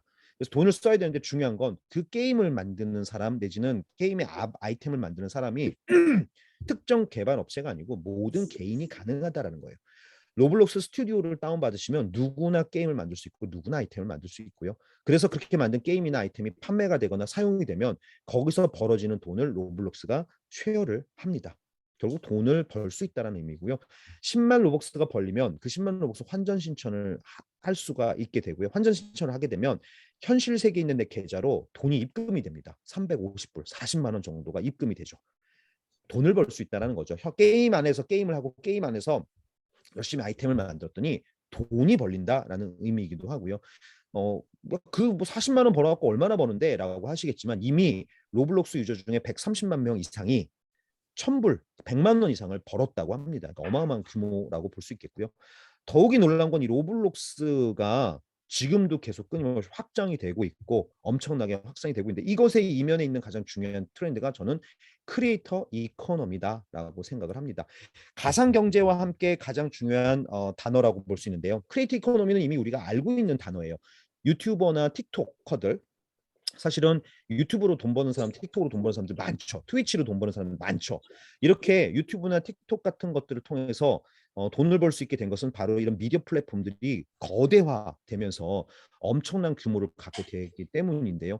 유튜브에 영상을 만들어서 만약 10년 전에 누군가 여러분들 친구가 여러분들 자녀가 저 유튜브로 돈 벌래요 그러면 아마 여러분들 뭐라고 답변했을까요? 10년 전이면 너 미쳤구나, 그게 가능하냐라고 했을 텐데, 지금은 사실은 아무도 그것에 대해서 의문을 갖지 않죠. 왜? 엄청난 돈을 벌고 있는 유튜버들이 정말 많으니까. 이것이 가능한 이유는 사실 미디어 플랫폼의 등장과 함께 내가 만든 디지털 컨텐츠나 이런 것들을 전 세계 곳곳에 인터넷만 연결되기 때문에 누구에게도 닿게 만들 수 있는 소셜 네트워크의 그 발전과 함께 맞닿아 있는데요. 이 덕분에 지금 이 크리에이터 이코노미는 어마어마하게 성장을 하고 있습니다. 게다가 크리에이터들이 무엇인가 쉽게 만들 수 있는 디바이스들, 여러분들이 갖고 있는 스마트폰이나 노트북들 성능 얼마나 좋습니까? 카메라 성능, 뭐 이제 별도의 DSLR 같은 거 안 사도 스마트폰 카메라만 갖고도 영화를 찍을 수 있을 만큼 엄청난 성능의 디바이스들이 대중화가 되었고요. 또 그 위에서 돌아가는 수많은 툴들, 뭐 루마 퓨전이나 뭐 로블록스 스튜디오, 제페토 스튜디오, 메타 휴먼 크리에이터 등등등 저런 툴들을 활용하면 너무나 쉽게 게임과 아이템과 아바타들을 만들 수 있는데요. 그것들을 통해서 수익까지 만들 수 있다 보니 이 크리에이터 이코노미가 지금 굉장히 크게 성장을 하고 있고 이런 크리에이터들이 굉장히 큰 잡 마켓을 지금 만들어내기도 하면서 메타버스의 발전에도 굉장히 중요한 역할을 지금 하고 있습니다. 덕분에 넷플릭스에서 그 오징어 게임이 전 세계 뭐 1등을 83개국에서 할 2021년 10월 요 한 달 동안만 로블록스 안에는 오징어 게임 테마로 한 게임이 무려 1000개가 만들어졌고요. 지금 저기 있는 그 트레이닝복, 초록색 트레이닝복 저것도 다 공짜가 아닙니다. 돈 주고 사야 되는 아이템들이죠. 이런 가상 경제가 지금 돌고 있고요. 특히나 구찌 같은 경우는 이 로블록스 안에다 구찌 걸든 아키타입이라고 해서 원래 오프라인에서 하던 전시회인데 이거를 가상 공간 안에다 만들어 놨어요. 그래서 이 안에서 구찌 아이템들을 트라이 해볼 수 있고 로블록스 아바타로 뭐 패션쇼도 해보고 구경도 하고 게임도 할 수 있는 이런 걸 구현했는데 이 안에서 구찌 아이템 중에 디오니소스 핸드백이라고 하는 구찌 핸드백 가상의 아이템이죠. 저 꿀벌 모양 있는 핸드백 200개를 한정 판매를 2020년에 했었는데요. 200개 한정 판매였고 초기 판가가 475로벅스 한 10,000원 정도 되는 가격이었는데 나중에 사람들이 한정판이잖아요. 서로 막 사겠다 해서 막 사고 팔고 하다 보니 막판에는 35만 로벅스까지 가격이 상승했고 현실의 돈으로 환산하면 약 430만 원, 440만 원 정도 된다고 합니다. 실제 현실 세계에서는 멜 수도 없는 저런 핸드백을 400만 원 이상을 주고 구매하는 유저들이 200명 이상 있었다라는 것. 결국 이 얘기는 뭐냐면 유저들이 가상의 것들의 지불 의사가 생겼다라는 거고요. 지불 의사가 생겼다라는 건 저거에 대한 가치를 인정하기 시작했다라는 거죠. 게다가 지금 로블록스에서 돌아가는 저런 아이템들은 블록체인이나 뭐 NFT도 아닙니다. 일반 그냥 디지털 아이템이에요. 그럼에도 불구하고 저런 일들이 생기고 있고 거기에 지금 불에 기름을 붓듯 NFT 등장이 이런 가상 자산이나 이런 가상 경제를 지금 견인하는 굉장히 그 핫한 역할을 지금 하고 있는데요. 여러분들 작년에 아마 NFT 얘기 여기저기서 떠들썩하게 들으셨을 거예요. 난펀저블 토큰 아마 의미를 알고 계신 분들도 되게 많으실 텐데 대체 불가능한 토큰이라고 얘기하고 있고 2018년 블록체인 중에 특히 이더리움이라고 불리우는 그 네트워크 기술에서 파생된 기술입니다. 대체할 수 없는 그러니까 고유의 것에 부여하는 그런 블록체인 기술인데요. 현실 세계에서는 난펀저블한 것들이 굉장히 많이 있죠. 우리 한 명 한 명의 신분증 다 난펀저블 하죠. 저의 주민등록증과 다른 사람의 주민등록증을 바꿀 수 없습니다. 왜? 그거는 오로지 저만을 상징하는 거기 때문에 우리 집 부동산 땅과 뭐 예를 들어서 뭐 마포에 있는 땅과 강남에 있는 땅을 1대1로 바꿀 수가 없어요. 왜? 다른 땅이기 때문에. 이렇게 난펀저블한 것들이 현실 세계에 많은데 그중에 대표적인 것 중에 하나가 예술 작품입니다. 예술 작품 특히 루브르 박물관에 있는 모나리자. 어, 전 세계 하나밖에 없죠. 그러니까 난펀저블한 대표적인 사례가 바로 예술 작품인데요.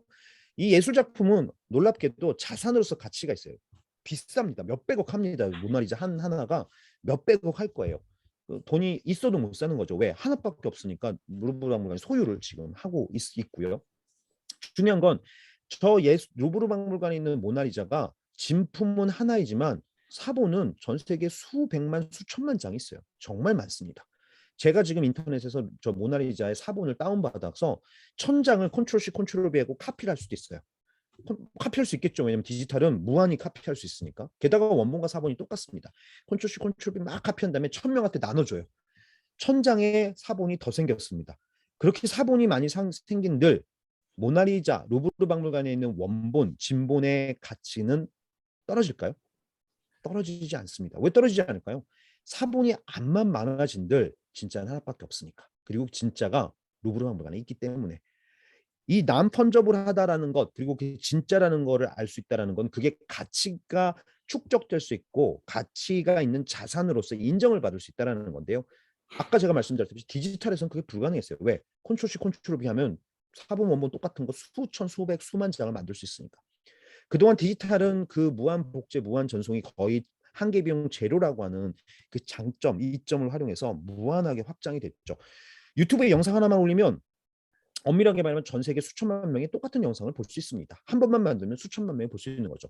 로블록스에 게임 하나 올려놓으면 수천만 명에서 게임을 할 수 있어요. 왜? 하나만 만들어놔도 무한 복제 무한 전송해서 똑같은 경험을 할 수 있게 하니까. 그래서 디지털은 그런 쪽에 있어서는 굉장히 큰 장점이 있었음에도 불구하고 내가 갖고 있는 디지털 파일 하나가 몇백억이 되기는 어렵죠. 왜? 뭐 유일하기도 어려울 뿐만 아니라 뭐 복제하면 그만인 것. 근데 NFT라고 하는 난펀저블 토큰 블록체인 기술을 적용하는 순간 갑자기 디지털 파일이 유한해질 수 있습니다. 세상에 하나밖에 없을 수도 있습니다. 비프레 그림이 대표적인 사례죠. JPG 그림인데 그 그림을 NFT로 민팅을 하는 순간 이제는 전 세계에 하나밖에 없는 그림이 돼버립니다. 그래서 크리스티 경매 780억에 낙찰이 됐죠.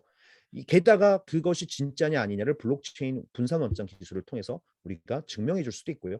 게다가 그 안에는 소유자가 누구인지 소유권마저도 표시가 가능합니다. 등기부등본처럼 표시가 가능하다라는 얘기죠. 그 얘기는 자산으로서 디지털이 드디어 어떤 가치를 가질 수 있는 계기가 만들어졌다는 거고요. 덕분에 2021년은 수많은 아티스트들이나 컬렉터들이 이 NFT에 미쳐서 정말 난리가 났던 해이기도 합니다.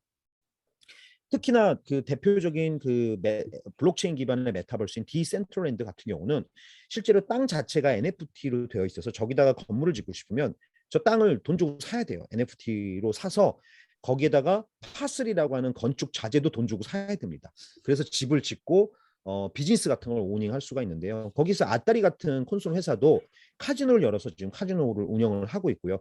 특히 소더비 같이 양대 경매 회사죠. 그 크리스티와 함께 원래 영국에 본사가 있고 정말 비싼 것들을 경매함으로 인해서 돈을 벌고 있었던 이 소더비가 이 디센트럴랜드에다가 경매장을 열었습니다. 얘네들이 열었다는 얘기 무슨 의미죠? 비싸게 거래할 수 있는 게 저 안에 있다라는 의미겠죠.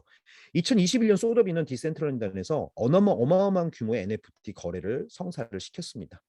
결국 가상 자산들을 사람들이 인정하고 투자하고 구매하는 그것이 대중화가 되었다라는 의미이기도 하고요. 이런 것들이 현실 세계로 좀 확장되고 있는데요. 올 CES, 라스베가스 열린 CES 삼성 같은 경우는 스마트 TV 플랫폼을 선보였는데 니프티 게이트웨이라고 하는 NFT 그 콜렉터블 회사랑 합작을 해서 이 NFT 작품을 스마트 TV에서 관람을 할 수 있고요.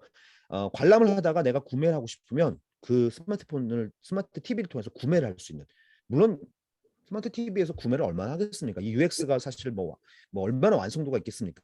저는 이게 되게 세련된 애플리케이션이라고 생각하지는 않습니다만 중요한 건 현실 세계의 텐저블한 실물의 어떤 프로덕트나 전자제품으로 이런 무형적인 것들이 적용되어서 무엇인가 시도가 되고 있는 것이 올해 시작됐다라는 게 저는 굉장히 중요한 의미가 있다라는 것이고요. 게다가 삼성 같은 경우는 아까 말씀드렸던 디센트럴랜드 안에다가 뉴욕에 가면 세계에서 가장 큰 삼성 쇼룸이 있습니다. 837X라고 837번지에 있는 쇼룸인데 그걸 똑같은 걸 디센트럴랜드 안에 만들어서 저 안에 들어온 유저들이 미션을 수행을 하면 NFT를 에어드랍으로 받을 수도 있고요. 또 저기 가면 공간이 3개가 있는데 그중에 한 곳에서는 CES의 삼성 키노트 스피치를 계속 끊임없이 버추얼 스테이지에서 볼 수도 있는 그런 시도들을 했고요. 넷기어 같은 경우는 뮤럴 캔버스라고 하는 디지털 액자를 CES에서 선보였는데요. 디지털 액자가 새롭나요? 여러분들 아마 뭐 10년 전 이전에 아마 디지털 액자를 보셨을 거예요. 디지털 액자 뭐가 대단합니까? 사실 그냥 디지털 파일을 디스플레이로 보여주는 게 디지털 액자일 텐데 이 디지털 액자가 이 CES에서 굉장히 주목을 받았어요. 그 이유가 NFT 작품을 저 액자를 통해서 볼 수 있기 때문이에요. 그러니까 하드웨어 기술적으로는 예전의 디지털 액자와 지금 디지털 액자는 다를 바가 없습니다. 다만 NFT가 보여진다, NFT가 보여지지 않았다의 차이가 굉장히 많은 사람들의 관심을 사실 불러일으켰는데 NFT가 보여준다는 의미는 그거죠. NFT라고 하는 것들을 특정한 사람들만 소유하고 할 수 있게 컨트롤할 수 있기 때문에 저 액자에서 보여지는 게 전 세계에서 나한테만 나만 소유할 수도 있는 거고요. 또 하나는 10개의 작품, 예를 들어서 NFT가 적용되면 전 세계에서 내 액자에서만 지금 한 달 동안 이 작품을 내가 관람할 수 있다. 그러면 이제 그것에 대한 독점적인 권리도 NFT를 통해서 가질 수 있는 거고요. 다양한 형태의 그 시도들이 지금 물리적 공간에서 일어나고 있습니다. 이렇게 많은 일들이 지금 일어나고 있는 것이 지금 일어나고 있는 이 메타버스에서 일어나고 있는 현상들이고요. 더욱이 제가 앞서서 말씀드린 것처럼 과거에도 우리에게는 수많은 기술들이 주어졌었습니다. 수많은 디바이스들이 출현을 했었고요. 그때마다 우리는 혜택을 입었죠. 우리의 능력이 확장이 되었고 할 수 있는 일이 많아졌고 단위 시간 안에 할 수 있는 생산성도 굉장히 높아졌고 우리 개인이 확장돼서 수많은 사람들을 만날 수 있게 됐고 20년, 30년 전만 해도 우리가 태어나서 죽을 때까지 만나는 사람이 뭐 1000명, 2000명, 3000명 넘지 않았겠죠. TV에 나오는 사람들을 제외하고는. 그런데 지금은 개인들이 인터넷과 연결된 세대에서 수천 명, 수만 명, 수십만 명, 수백만 명을 만나고 유튜브를 통해서 수천만 명, 수억 명과 상호작용할 수 있는 그런 힘들마저도 지금 가지게 됐는데요. 여기에 이제 메타버스 기술들이 또 주어지면서 이제 가상 공간과 시간이 확장되고 또 현실 공간과 정보가 결합이 되면서 굉장히 다양한 가능성들이 우리에게 지금 열리고 있다라는 것. 그리고 더욱이 이 메타버스화 되고 있는 현상 속에서는 가상과 현실의 경계가 끊임없이 흐려지고 무너지고 있다라는 것. 앞으로 여러분들이 향후 뭐 한 세기 동안 굉장히 많은 현상들을 목격하실 거라고 저는 확신을 합니다. 그래서 그 목격하는 현상 속에서 그냥 수동적으로 그런 것들을 그냥 목격하는 목격자로 남을 것인지 아니면 그런 현상들을 가속화시키면서 그 안에서 새로운 가치와 가능성을 만들어내는 주체적인 플레이어로서 참여하고 싶으신 건지는 이제 여러분들의 선택에 달려 있다고 생각하고요. 중요한 건 지금 그것들이 일어날 수 있는 거의 지금 초기에 조건들, 요소들, 환경들이 지금 만들어졌기 때문에 여러분들에게는 저는 굉장히 큰 기회의 순간이 왔다라는 생각이 듭니다. 그래서 제가 오늘 뭐 짧은 시간 동안 더 많은 사례들을 말씀을 드리지는 못했지만 중요한 동인과 그로 인해서 만들어지는 가장 중요한 어떤 현상 그리고 몇 가지 중요한 어떤 사례들과 그것이 갖고 있는 함의들을 좀 말씀을 드렸으니 오늘 이런 가상과 그 현실의 경계 속에서 한번 여러 가지 것들을 한번 고민해 보시는 시간이 되었으면 합니다. 네, 여기서 제 강연을 마치도록 하겠습니다.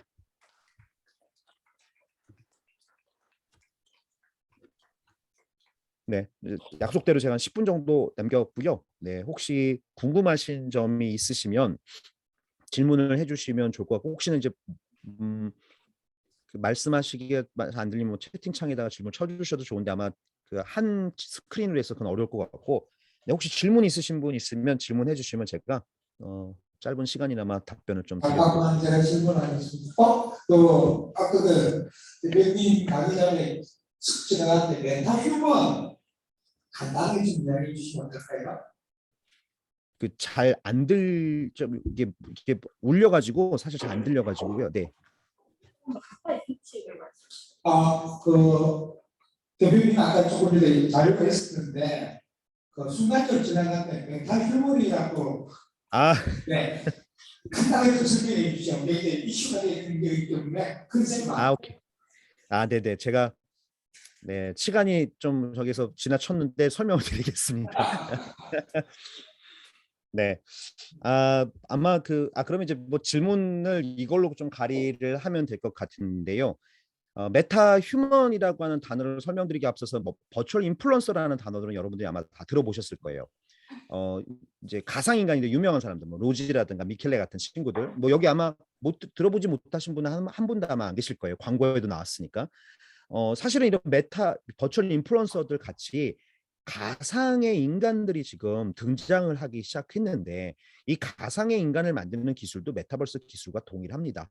컴퓨터 그래픽 기술, 가상화 기술, 인공지능 기술, 음성 합성 기술, 자연어 처리 기술 등등 사실은 메타버스를 만들고 메타버스를 구성하는 것들과 동일하다라고 볼 수 있는데 이렇게 가상으로 만든 것들이 지금은 관리되는 버추얼 인플루언서로서 굉장히 지금 사람들에게 핫한 그래서 뭐 전 세계 지금 한 5, 60개가 넘는 버추얼 인플루언서들이 지금 등장을 하고 있는데요. 이런 버추얼 인플루언서들을 저는 이제 메타 휴먼이다라고 하는 큰 카테고리에서 한번 말씀을 드려보고 싶습니다. 메타 휴먼은 메타버스랑 똑같은 거죠. 메타버스라고 하는 세상은 아까도 제가 의미를 설명을 드렸지만 설명드리지 않은 얘기를 하나만 좀 드리자면 메타버스와 우주가 닮아 있는 것들이 여러 개가 있어요. 예를 들자면 가장 중요한 본질 중에 하나는 이런 거죠. 우주라고 불리우는 거에는 수천조 개의 행성들과 수천억 개, 수천조 개의 은하계 뭐 내지는 뭐 성간, 뭐 다양한 뭐 블랙홀, 뭐 웜홀 등등이 있겠죠. 뭐 계속 확장이 되고 있고 우리는 그 끝이 어딘지도 모르죠. 그래서 그렇게 어마어마한 별들과 어마어마한 갤럭시가 있음에도 불구하고 우리는 그것을 통틀어서 우주라고 부릅니다. 그리고 그 우주에는 지구도 포함이 되어 있죠. 메타버스가 우주랑 똑같은 건 뭐냐면 그 디지털로 만들어진 수많은 세계를 다 통틀어서 우리는 메타버스라고 부르는 거예요. 어떤 하나하나의 메타버스가 있는 것이 아니고요. 제페토, 로블록스, 마인크래프트, 뭐 포트나이트, 호라이즌 월드 뭐 수많은 그 가상 세계들인데 그걸 그냥 통틀어서 다 그냥 그거 자체가 우리는 하나의 메타버스이고 그 안에는 지구도 포함이 된다라는 것이죠. 이렇게 초월하는 굉장히 상위의 개념이 메타버스라고 하면 메타 휴먼도 사실 같습니다. 현실 세계에는 우리가 존재를 하고 있죠. 우리를 포함하는 디지털로 만들어진 수많은 가상의 나, 가상의 우리들을 통틀어서 메타 휴먼이라고 부를 수 있고요. 현실 세계에서 현실의 리얼한 아이덴티티를 가지고 있는 존재는 오로지 나 혼자밖에 없습니다. 여러분들 한 분 한 분이 다 난펀저블한 존재들이죠. 어느 누구도 여러분들 대체할 수 없으니까. 그런데 놀랍게도 메타버스 안에서는 여러분들이 무한할 수 있어요. 여러분들은 무한한 개수의 아바타를 가질 수 있고요. 그 아바타가 여러분들의 리얼 아이덴티티를 그대로 상속하고 있다면 그거는 버추얼 미가 될 수 있겠죠. 페이스북 아바타도 사실은 여러분들의 리얼 아이덴티티와 거의 동일하죠. 물론 보여주고 싶은 것만 보여주긴 하겠지만 사실은 그런 아바타의 속성을 가질 수가 있고요. 그래서 이렇게 그 리얼 아이덴티티를 가지고 있는 수많은 아바타들을 우리는 메타 휴먼에서는 버추얼 빙 또는 디지털 빙이라고 부를 수 있을 것 같습니다. 왜냐하면 그 존재 자체의 의미가 있으니까. 하지만 최근에 그 로지라든가 맥킬레 같이 현실 세계에서 만나는 가상 인간들, 이들을 우리가 이제 버추얼 인플루언서라고 부르고 있는데요. 이들은 엄밀하게 생각한다면 이제 아티피셜 휴먼에 가깝다고 저는 생각합니다. 메타 휴먼 중에서도 특히나 아티피셜 휴먼. 왜냐하면 인조인간이죠. 그러니까 현실 세계에서 만났으나 사실은 가상의 인간들. 하지만 이제 이 메타 휴먼의 가장 중요한 잠재성은 사실 어디에 있느냐? 버추얼 월드 안에서 버추얼 아이덴티티를 가진 수많은 대상들. 그 안에 아바타들. 우리가 개인적으로 아바타가 하나일 필요도 없지만 꼭 나일 필요도 없겠죠. 뭐 제 아바타, 제 로블록스 아바타는 귀여운 꼬마지만 포트나이트 아바타는 군인이고요. 그다음에 그 VR챗의 아바타는 여자이자 로봇이자 4개, 뭐 4~5개 아바타를 가지고 있고요. 호라이즌 월드의 아바타는 페이스북 아바타고, 그러니까 아바타마다 나의 아이덴티티가 아니 내가 되고 싶은 수많은 아이덴티티를 다 가질 수 있는 거예요. 동물일 수도 있고 로봇일 수도 있고, 게다가 무한하게. 게다가 그 안에는 NPC라고 non-playable 캐릭터라고 하는 사실 버추얼 휴먼들이 어마어마하게 존재할 수 있는데, 메타버스는 기본적으로 본 디지털입니다. 디지털로 만들어진 세상이고, 메타 휴먼도 사실은 디지털이죠. 그러니까 특히 버추얼 휴먼들 같은 경우 디지털로 만들어진 플랫폼의 디지털의 컨텐츠가 가장 베스트 핏으로 붙을 수 있는데요. 아직까지는 메타버스가 아주 도미넌트하고 아주 확산되어 있지 않다 보니 시작 단계에 불과하지만, 이제 현실 세계에서 만나는 그런 로지 같은 친구들을 가상 세계에서는 우리가 개인적으로 누구나 만날 수 있고 누구나 친구로 사귈 수 있고, 그 안에 뭔가 상점이나 새로운 비즈니스가 만들어진다고 하면 어마어마한 일들이 사실 만들어질 수 있겠죠. 그래서 우리가 지금 메타 휴먼이라고 부르는 건 이런 영역에 있는 모든 그 가상의 존재들, 그다음에 인간들, 게다가 현실 세계에 있는 나까지도 투영한 그런 것들을 우리가 메타 휴먼이라고 지금 부르고 있고요. 더욱이나 중요한 건 이 안에서뿐만 아니라 바깥에서 수많은 디바이스를 통해서 내지는 수많은 어떤 채널들을 통해서 이 메타 휴먼에 활용될 수 있는 가능성이 지금 커지고 있고, 그리고 지구상의 인구는 뭐 80억, 90억, 100억이 되기 힘들겠지만 가상세계 인구는 300억, 400억, 500억 되기가 어렵지 않습니다. 사실은 그 제약조차도 사실 거의 없고요. 그래서 그런 관점에서 메타 휴먼도 앞으로 향후 한 10년, 20년간 굉장히 크게 발전할 수 있는 분야이면서 굉장히 다양한 영역에서 활용될 수 있는 굉장히 중요한 또 요소라 메타버스와 함께 반드시 고민을 해보시기를 바라는 의견을 드리면서 그 질문에 대한 답을 마무리하도록 하겠습니다. 질문 하나만 더 받겠습니다. 그러면 프로에서 혹시 네네. 질문 하나 하실 분? 오케이.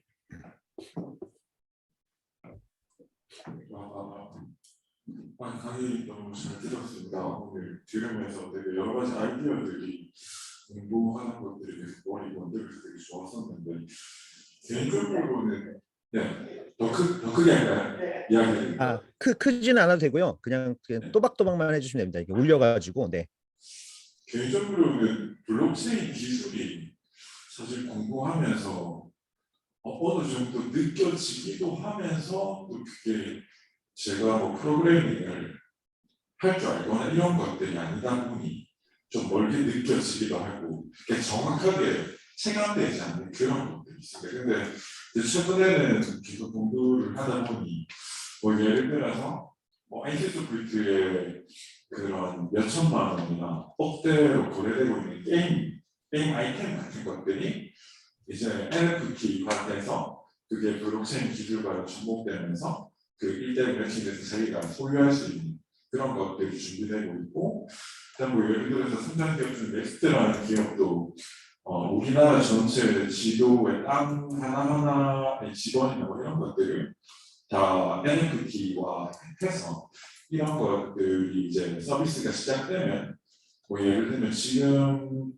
현실 세계에서 계속 과거에 부동산 거래를 했던 것들이 이제 그런 NFT를 통해서 거래가 된다거나 뭔가 정보가 그런 식으로 교류가 된다거나 이런 것들이 비즈니스화 될 것 같은데 이제 그런 것들과 접목해서 블록체인이 그러니까 정확하게 어떻게 표현하기 힘든데 이게 어느 정도 개인적으로 와닿으면서도 약간 멀게 느껴지는 그런 뭔가 개념이 실제적으로 지금 쓰는 게 아니고 어떤 이제 프로그램화해서 이제 쓰이는 거니까 그런 것들에 대해서 조금 더 설명을 좀 와닿을 수 있는 설명을 좀 듣고 싶고, 두 번째는 이런 블록체인들이 앞으로 미래에 그 외에 어떤 쪽으로 더 발전하거나 뭐 이렇게 될 수 있는 부분이 있는지 그런 이야기를 좀 들어보고 싶습니다. 네네. 네. 네. 사실 이제 지금 뭐 남아있는 시간 동안 블록체인을 정확하게 설명을 드리기는 사실은 좀 버겁고요. 왜냐면 이제 블록체인 자체도 한두 시간 이상 그 이야기를 해야 될 만큼 되게 복잡한 기술인데 쉽게 이해를 좀 하게 말씀을 드린다면 네트워크 암호화 기술이라고 생각해 주시면 좋을 것 같은데요. 그 암호화 기술이라는 게 단순히 어떤 데이터를 암호화 시킨다기보다 어떤 데이터를 분산화 시켰는데 그 분산화된 데이터가 분산 원장이라고 하는 형태로 존재하고 그 분산 원장을 해킹이라든가 이런 것이 당하지 않을 수 있게 동기화를 시키기 위한 암호화가 되는 게 이제 블록체인인데 의미적으로 이렇게 생각해요. 블록과 체인이라고 하는 게 결국 연결이잖아요. 사슬로 체인이 막 연결돼 있어서 예전에 뭐 혹시나 뭐 링크드 데이터 뭐 이런 거 들어보신 분이 계신지 모르겠는데 연결이 돼 있어서 어느 하나가 업데이트가 되면 나머지도 다 업데이트가 되는 거예요. 연결돼 있는 모든 게 다 업데이트가 되는데 블록체인의 가장 대표적인 이제 사례가 이런 거죠. 우리가 만약에 그 국민은행에 100만 원을 입금을 합니다. 그러면 그 국민은행에 100만 원 입금한 거는 뭘로 우리가 100만 원 입금했다고 증명을 받을 수 있나요? 입금하는 순간 통장에 100만 원 입금 찍히죠. 그러면 그 100만 원이 입금됐다라는 사실을 증명하는 거는 국민은행의 전산망과 국민은행에서 발급해준 통장의 기록으로서 그게 우리한테 증명이 되는 건데 그러기 위해서 이제 국민은행이라고 하는 것이 은행으로서의 지위를 가져야 되고 그것에 대해서 그걸 증명할 수 있는 어떤 이제 권한과 기술적인 것들을 만들어 놔야 되는데 블록체인은 이제 그런 은행이 없다 하더라도 개인들 분산돼 있는 수많은 것들이 그 은행의 역할을 대신하게 만드는 그런 기술이다라고 보시면 되는데요. 예를 들어서 그 통장이 지금은 국민은행 안에만 있는데 그 통장을 전 세계에 있는 예를 들어서 뭐 비트코인이다, 이더리움이다. 그러면 그 네트워크 메인넷에 있는 수백 수천 개의 노드에다가 내 통장을 전부 다 기록하는 거예요. 그러면 통장이 한 개가 아니라 기록돼 있는 통장이 뭐 1000개, 10,000개가 될 수도 있겠죠. 그러면 그 1000개, 10,000개를 블록체인이라고 하는 암호화 기술로 암호화를 전부 다 걸어놓는 거예요. 그래서 하나가 업데이트가 되면 나머지도 다 업데이트를 시켜주는데 그거를 우리가 이제 마이닝, 채굴이라고 하는 과정, 그러니까 PO 보통 W, 뭐 POS 뭐 이렇게 얘기를 하는데 뭔가 그 프루핑을 하는 과정들이 그 블록체인 기술 안에 들어 있고요. 그래서 뭐를 하는 거냐면 내가 100만 원을 입금하면 그 전 세계에 흩어져 있는 분산원장 10,000개에 제가 100만 원이 입금됐다는 게 리얼타임은 아닐지라도 전부 다 거기 반영이 돼요. 근데 그걸 누가 반영하느냐? 블록체인 채굴을 하는 컴퓨터들이 알고리즘을 돌리면서 기록을 해주는 거예요. 그래서 그 기록을 해준 기록에 대한 대가로 인센티브로 이제 블록체인이나 뭐 비트코인이나 뭐 이더리움이나 이런 얼트코인 같은 것들을 이제 받는 그런 구조로 되어 있는 게 블록체인인데 사실 그 이렇게 쉽게 이해하기는 좀 어렵긴 합니다. 왜냐하면 네트워크로 연결되어 있는 암호화 기술이자 분산화된 그 암호화의 동기화 기술이다라고 생각해 주시면 좋은데 향후에 좀 기회가 되면 조금 뭐 책 같은 걸 좀 더 찾아보시면 좋을 것 같고 왜 NFT가 갑자기 그러면 인기냐? 지금 아까 질문하신 것처럼 그동안 블록체인의 대표적인 사례가 암호화폐밖에 없었어요. 그러니까 블록체인 이론은 너무너무 복잡하고 이해도 안 되는데 근데 중요한 건 비트코인은 확 와닿잖아요. 그러니까 전 세계에 2,100만 개밖에 없고 내가 갖고 있으면 언젠가 가격이 올라서 유한하기 때문에 금으로서 화폐로서 기능을 할 수 있어. 이더리움은 스마트 컨트롤이 붙어서 내가 하면 뭐라고 어떻게 할 수 있어. 뭐 이런 게 붙어 있으니까 암호화폐라고 하는 것이 지금 블록체인으로 만들 수 있는 가장 사실 좋은 애플리케이션이자 사람들이 가장 열광하는 대상이었는데요. 문제는 이게 플럭추에이션이 너무 심해요. 그러니까 휘발성도 심하고 변동성도 너무 크다 보니까 지금이야 그래도 많은 사람들이 야 이제 비트코인이나 이더리움이 가격이 떨어져도 뭐 폭락하지는 않을 거야라고 믿는 사람들이 많아졌지만 초기 몇 년 전만 해도 그 믿음마저도 없었던 시절이 있었죠. 그래서 블록체인이라고 불리우는 그 기술에 암호화폐 말고는 적절한 서비스가 없다 보니 사람들의 불신이 굉장히 컸고 이것에 대한 믿음이 굉장히 낮았는데 똑같은 기술을 활용해서 NFT를 만들 수 있어요. 근데 지금 이제 주로 이제 메인은 이더리움일 텐데요. 이더리움으로 NFT를 만드는 순간 그 아까도 제가 설명드렸다시피 가장 중요한 게 디지털 세상에서는 유한한 자산을 만들 수가 없었어요, 그동안.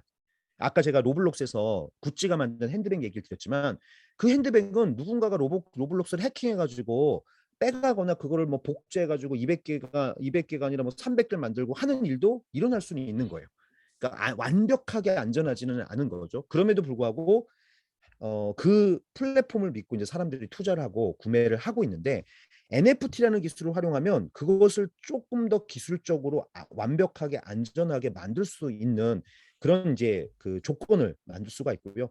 더욱이나 NFT가 블록체인에 있어서 킬러 애플리케이션이라고 최근에 많이들 얘기합니다. 그 얘기는 뭐냐면 그동안 블록체인 어디다 갖다 쓸 건데 암호화폐 말고 쓸 데가 없잖아라고 수많은 사람들이 의심을 했었는데 NFT는 그 누가 봐도 너무 명확한 거예요. 그러니까 디지털로 유한한 걸 만들 수 있는 기술. 근데 그게 진짜인지 아닌지 구별할 수 있는 기술. 그래서 지금 NFT가 아트나 컬렉터블에서는 지금 핫한 상태이고요. 특히나 뭐 K-팝 같은 데서 팬덤, 예를 뭐 NBA 같은 경우는 그 예전에 보면 농구 카드, 야구 카드 같은 거 있죠. 스포츠에서. 그거 수집하잖아요. 모으고 수집하고 막 하는 거. 그거를 NFT화해서 그 한 개가 막 3천만 원, 4천만 원씩 막 판매되는 경우도 있고 그다음에 뭐 유한하게 만든 아바타라든가 이런 것들을 뭐 몇 억에 지금 거래하는 경우들도 있는데 물론 이제 그게 과연 얼마만큼 진짜 오랫동안 가치가 유지될 것이냐 사실 아무도 모릅니다. 근데 하나 확실한 건 기술적으로 최소한 그 파일이 유일하면서 진짜임을 증명할 수 있다라는 것이 만들어졌다라는 거예요. 그러면 시간이 지나서 그 유한한 것의 가치를 느끼는 사람이 만약 전 세계에 한 1억 명쯤 있다. 그럼 가격이 떨어질까요? 내가 가치 나 혼자만 가치 있다고 느끼는 건 사실은 의미가 없을 수 있겠지만 전 세계에 한 1,000만 명 내지는 1억 명 정도가 가치 있다라고 느끼면 그것만으로도 지금 생태계는 충분히 만들어질 수 있는 시대가 된 거예요. 그 이유가 전 세계가 인터넷으로 연결돼 있으니까. 남미에 뭐 10만 명, 뭐 저 미국에 한 뭐 70만 명, 아시아에 뭐 30만 명만 있어도 사실은 그들은 인터넷과 연결돼 있으니까 그들끼리만 거래를 하더라도 그 생태계와 그 경제권은 충분히 유지가 되고 성장을 할 수 있고 앞으로 그걸 믿는 수많은 메타버스 세대들이 계속 그 안에 유입이 되겠죠. 그러면 10년 뒤, 20년 뒤에 그 가치가 과연 떨어질 것이냐? 뭐 떨어질 수도 있겠지만 전반적인 방향은 떨어지지 않는 방향으로 갈 거라고 사람들이 믿기 시작한 거고요. 그래서 블록체인이라고 하는 거를 기술적으로 이해하기 위해서는 좀 공부를 좀 하셔야 되고요. 그 블록체인이라고 하는 기술 덕분에 우리가 그동안 디지털에서 불가능한 것들을 가능하게 만들 수 있는 몇 가지 환경들이 좀 만들어졌다는 것. 그래서 그곳에 좀 주목하셔서 크립토 커런시라든가 NFT 같은 것들을 조금 들여다보시면 그것이 비단 아트나 컬렉터블 말고도 굉장히 다양한 곳에 활용될 수 있다는 걸 아마 느끼실 수 있을 것 같습니다. 네, 1시간 반 동안 정말 유익한 강의였습니다. 대단히 감사드립니다. 우리 뜨거운 박수 부탁드립니다. 네, 고맙습니다. 네. 오프라인은 또 제가 오프라인으로 한번 뵙도록 하겠습니다. 또좀 네네. 시작하시니까 부산에 한번 놀러 와주시면 좋겠고요. 우리 알겠습니다. 마지막으로 같이 사진 찍을 텐데 요 그전에 저희들 하나이고 같이 사진 한번 찍겠습니다. 아, 네네네. 네, 우리 그럼 전체적으로 나오시죠. 그게 참 세상이 바뀌니까 여러 방식이 바뀌네요. 또 그런 뜻의 개념 갖고 있는 게 아니고 개념이 속에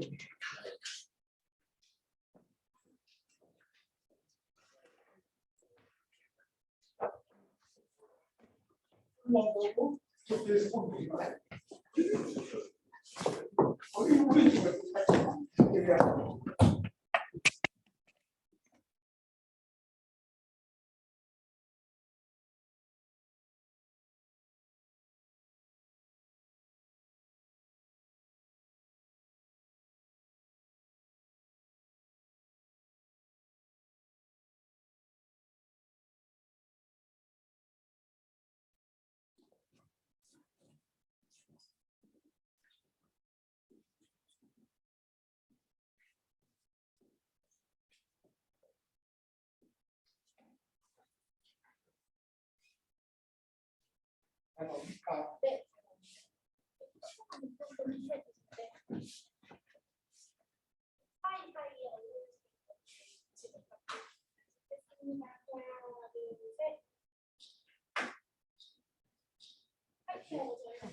하나, 둘, 셋. 화이팅!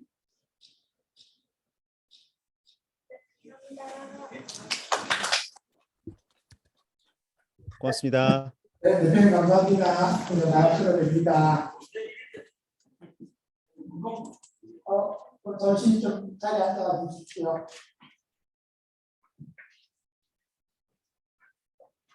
참 기술이라는 게 굉장히 좋죠. 여러분 강의를 집중해서 좀 작정하고 수업을 들으니까 진짜 많이 와닿고 뭔가 메타버스가 진짜 가능성이 있구나라는 생각이 진짜 많이 들네요. 아까 좀 기체가 생각하다 메타버스 삼성 TV 이야기하면서 홈쇼핑이 정말 나중에 한 1년이 바뀔 것 같아요.